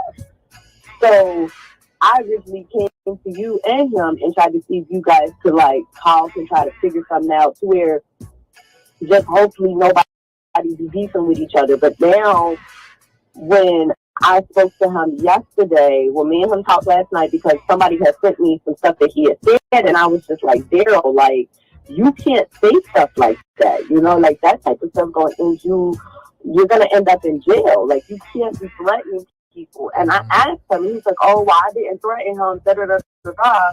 But then in the same breath, he did end up threatening you. And I told him last night that I didn't think that it was cool and that I thought that it was wrong. And I was just like at the end of the day, I was like, yo, like, you're getting access to documents that you shouldn't have access to. They're threatening to kill him. Like, this man got kids. Like, he got people that live with him. Like, I would just hate to see anything happen to anybody, because to me, all of this stuff is stupid. Like, at the end of the day, half of this stuff is for entertainment for people, but on the other end, when you get people that take it too far, it becomes scary, because at the end of the day, this is our lives. Yeah. This is real life for people, you know? Like, this isn't a joke. This isn't a game. This isn't funny, you know? Like, when you start fearing if you can bring your daughters home or not because someone's threatening you, you know? Right. Okay. So I get it, because I thought that it was a hot mess. Because I know you and I had talked before where I had told you that I was going to try to talk to him, because I had thought some that was in our I didn't tell people that, but that was in our that was the same first conversation that we had. That was the same first conversation we had. But let me go. But thank you so much for doing that, Andrea. And I'm gonna hit you back later, okay? Okay. All right. Bye.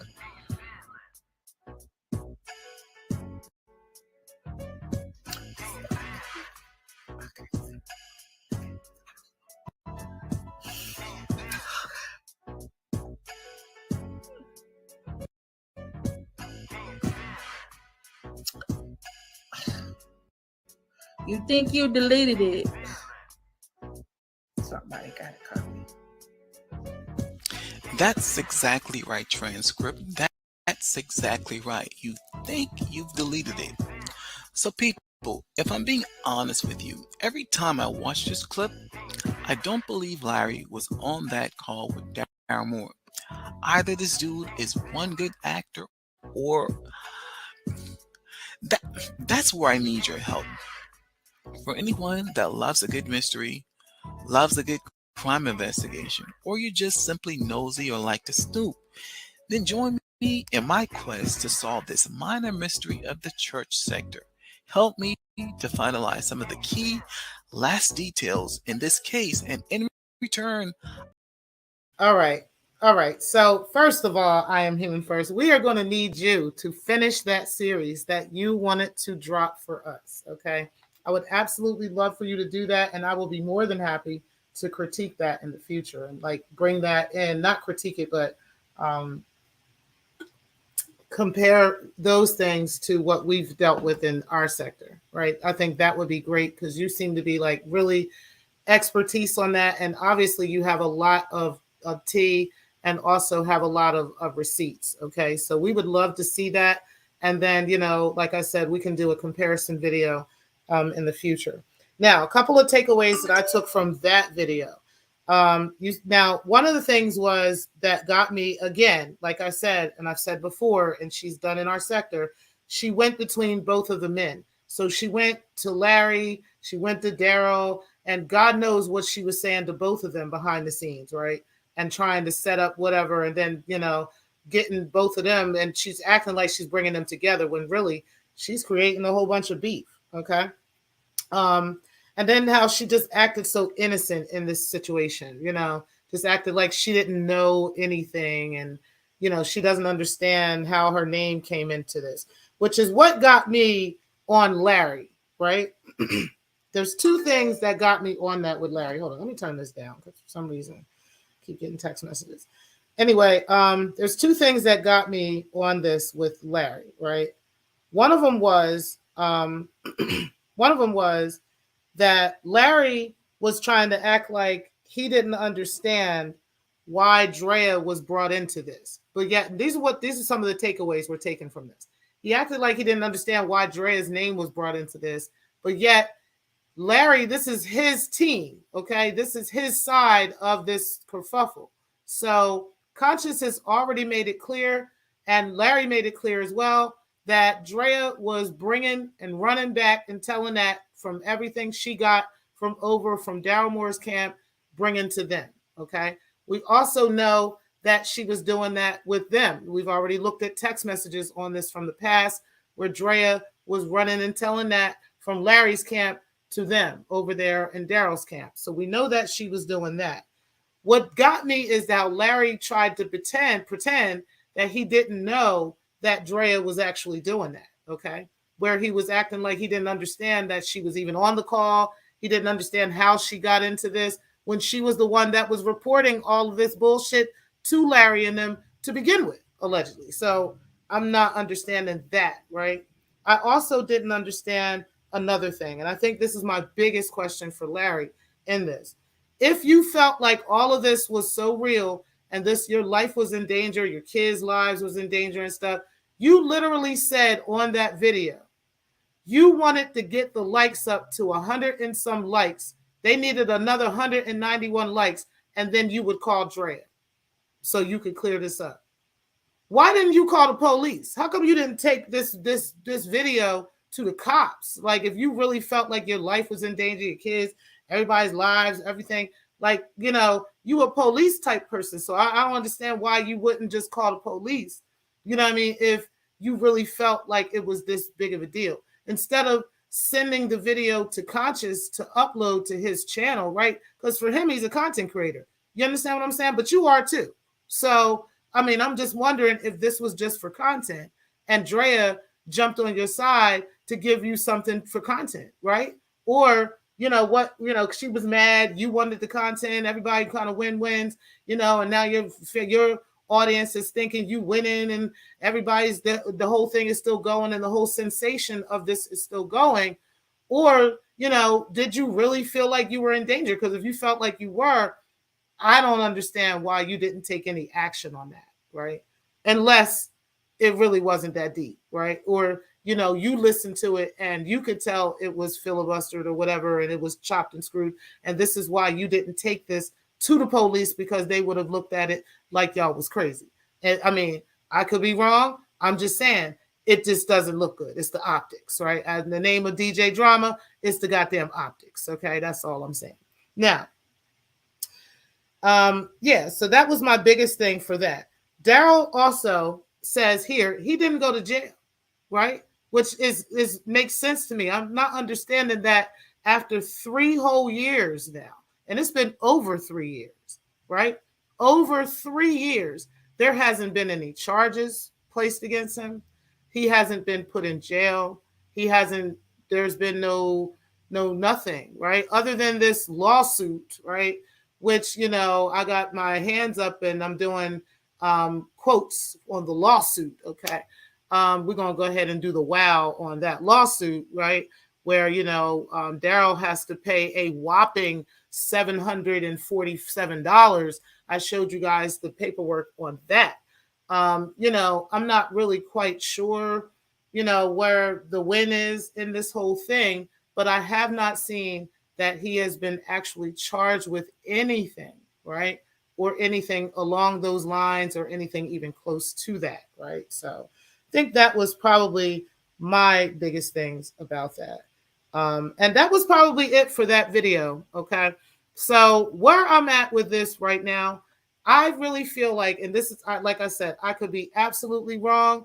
I could be wrong about this, but honey, it just, to me, okay, Breaking the Culture has had a history in multiple spaces of literally recording people for no reason.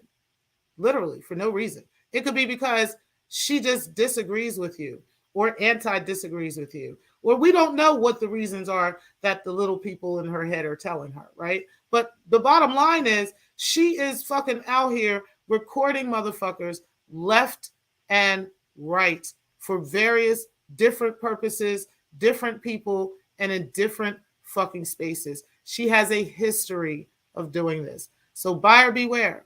If you have ever been on a phone call with Breaking the Culture of Silence from this sector, I guarantee she has a plethora of conversations that she has had with you. Okay? I guarantee it. I mean, I can't guarantee it. I can only, allege this, right? But I'm just saying, like, she has a history of doing this with multiple people in multiple spaces. It's clear to us from the conversation that Conscious had on his panel on Knockout's panel, or whoever's panel they were on, the next day after their big fallout. It's clear that Conscious and Breaking, after that fallout, that Conscious let them know that there were multiple recordings, okay, and that they all had possession of multiple recordings, okay, and so Breaking was the one that was talking to Daryl. It wasn't any of them talking to Daryl, but Breaking. So she would have had to be recording. You don't need a second person on a call to record a call, okay? As a matter of fact, that might make it harder to record the call because then you'll hear a bunch of echoes and a bunch of stuff. So yeah, she was the only one on these calls recording these calls, and then that is her thing, okay? She's breaking the recording of calls. This is what we're going to call this bitch from now on. Breaking the fucking recording of calls, okay? Because that's her fucking job. That's what the fuck she do, okay? She records shit. She brings it back to the people. She reports everything back, and that's what she fucking does, okay? So I don't know. Like I said, this is all alleged. I could be wrong, but I don't think I'm wrong in this situation, okay? There's just way too many circumstances and situations going on here with Breaking the Culture being the common denominator in every single situation, where every person who has talked about being, actually involved and being, in these situations, they are, she's actually there. And that's just crazy. You said CTV admitted on his show that he was on the call with us. Okay. And that's something I didn't hear. All I know is what he said in the video. He did admit that he had multiple times been on video on calls and had multiple times. Oh, you're right. He did. He had multiple times said that they had multiple calls and that they were in multiple calls and that he had been on some of those calls as well. And that other people, he didn't name the other people, but he said they and we have all, and we all have been. So you're right. He did say that. And I played that on this video tonight. So, we can definitely confirm that he most definitely said that, right? But on this particular call for this particular video, I have this feeling it was Breaking the Culture that was recording that call. Now, I could be wrong, right? He could have been on the call recording it too, but it could have been a couple people recording. But why does anybody need to have somebody else on a call to record? It only takes one person to record a call. And I guarantee it was her, okay? Because I can't guarantee it, but I could just say, based off of her history in our sector, she be the one that be on the call, and she be the one in possession of the recordings. You said, I gave it to the court when I was granted the civil stalking protection order against him and knockout. Okay, that's what's up. And you said, me too, bestie, right? Hashtag me too out this motherfucker. And you second that motion, okay? You said, I am human first. Your opinion changed on the recordings details yet? Yeah, I want to know. I'd like to know what you think. Yet, I am human first. What is your new? Do you have a new, fresh opinion on this? Do you think something new? What are you thinking? Are you thinking we're on point? Do you think we're off? Do you think we don't know what we're talking about? Let us know. Okay. You said some playbook, different sector. Same playbook, different sector. Exactly. This is hilarious seeing her involved with all these church folks. Okay.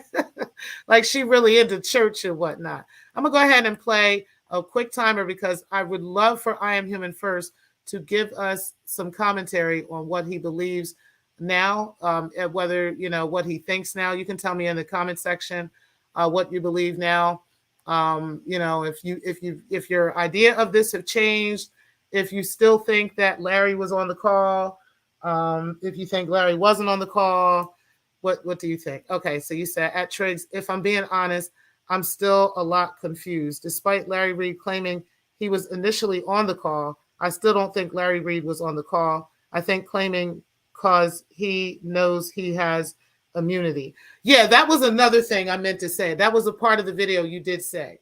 So Larry Reed has this alleged immunity, right?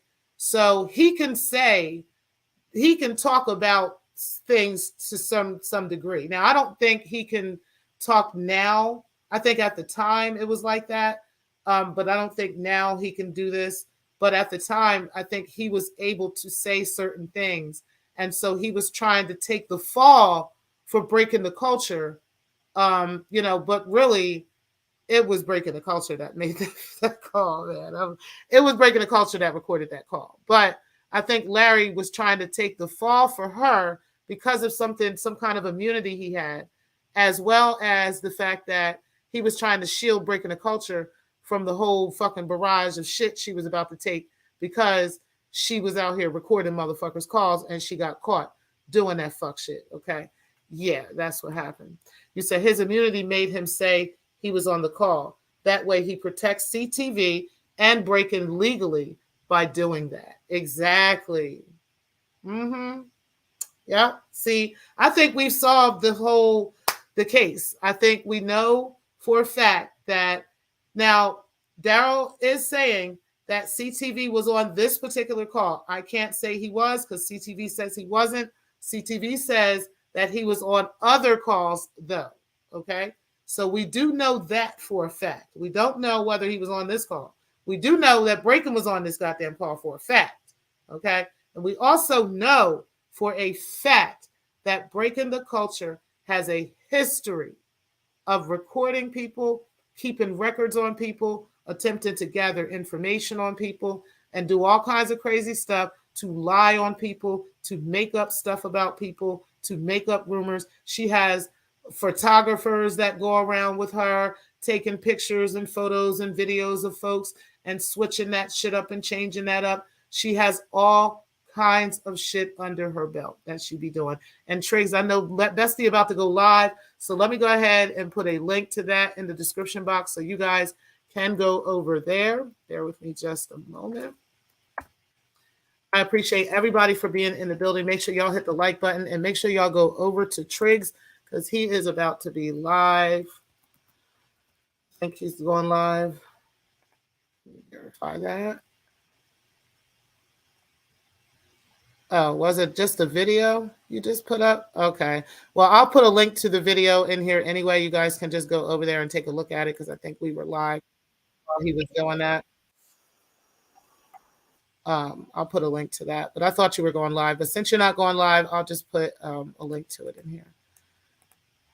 You said it was just a premiere. Okay. No worries. But I just put a link to it for everybody. So make sure y'all go over there and check out the Bestie's new premiere that he just posted on the AFWs, okay? And we are almost out of here. You said, I think Breaking the Culture was on the call as well as Larry Reed's assistant, Kendall, and maybe Larry Reed's ex. I don't think Larry Reed was actually on the call, but knew his team would record. That's why his response looks believable. Now, what I think is Breaking was on that call by herself.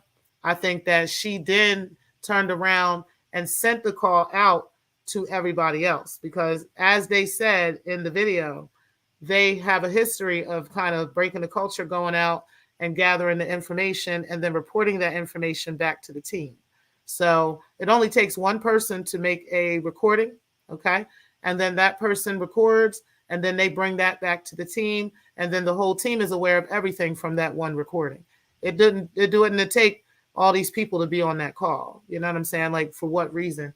When literally all they need is a recording. That's all they need. So she's the fish that goes out and does the recording and brings it back to the team. And then that's how that went. And then, the team knew that she was going to record. The team knew what she was going to talk about and everything. And they also probably knew that they were going to chop and screw it, right? Allegedly, I don't know. But all it looks like is that Breaking the Culture was the one that was on the call, because she most definitely is on the actual video itself. So, and she has a history of doing this with multiple people in the sector. All right, guys. So I appreciate everybody for being in the building. Make sure that you guys do hit the like button. I Am Human First. We are looking for the second and the third version of that video, okay, so that we can get that information. We need that shit. We need that shit, okay? You got all the tea for us, so we're going to need that.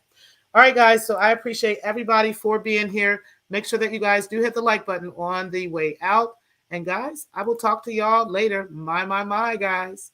My. We seen it today. We seen it today, child. Peace, guys. Talk to you guys soon. You could just completely try to bash my name in, so that when I finally did talk, that whatever I said, people would like be side-eyeing me. And the thing is that it don't really matter with the sector thing, but the people that I know certain things about, and those are the people that really would matter, and they would know if I'm telling the truth or not. It would be another Nikki situation. You're the one that was worried about people being recorded. You know, Sultan dragged her ass about it. You know what? I'm gonna do another live. Let's get messy for a second. Breaking has a file. This is how obsessive this motherfucker is. Breaking has files and drop boxes on everybody. If you listen to her talk, you can believe it. She actually saves recordings on a lot of motherfuckers in the sector. She puts them on files. She puts them in drop boxes on clouds. She got one on everybody. She got one on I. She got one on, tried to get one on me. She got one on Anti. She got one on several people in the sector. Several people in the motherfucking sector. Y'all don't believe me? I like to show receipts. I'm not going to show anybody's shit in the sector, but Little Knockout Media got one too. And I don't give a shit about him. He ain't in our sector. So here you go, folks. And y'all know that ain't mine, because I don't watch that motherfucker. That's one of a few things that I got from this break-in. And she does have one on Anti. Now, if you don't believe me, click on that shit. And I'll tell you why I say it works. I'll say this. I'll tell you why. So I've had CPS called on me, right? And I've had ACS called on me, CPS called on me, DTPP, whatever the fuck you want to call it. No one reached out to her kid. Nobody now, granted, do I know who her and her children and her entire family is? Absolutely. I know who your brother is. I know who your mom is. I know who your dad is. I know who your siblings are. I know who your aunts and uncles are. I know who your kids are. Of course I know who you. I know your bitch. I know where you work. I know where you live. I know what your shifts are. What do you want to know? What do you want me to tell you that I know? She has shifts? Oh, you mean like, I see. So she bitch, works I know once a when you day. clock in. I know when you clock out. I sure do. I know your entire, I know who you are. Why wouldn't I know who you are? I did my research. Because he really been out here being messy. And that ain't even half of what that ain't even nothing. Like, on some real shit, him recording propane ain't shit. It's way worse shit. I'm just curious to see if he gonna tell it himself.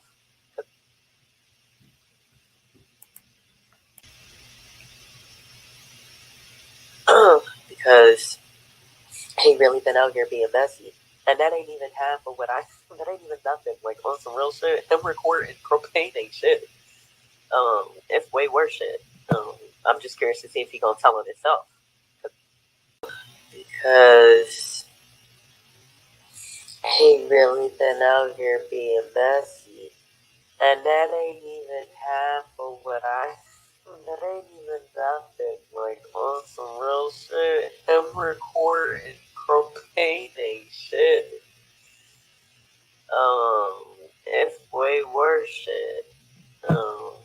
I'm just curious to see if he gonna tell on himself.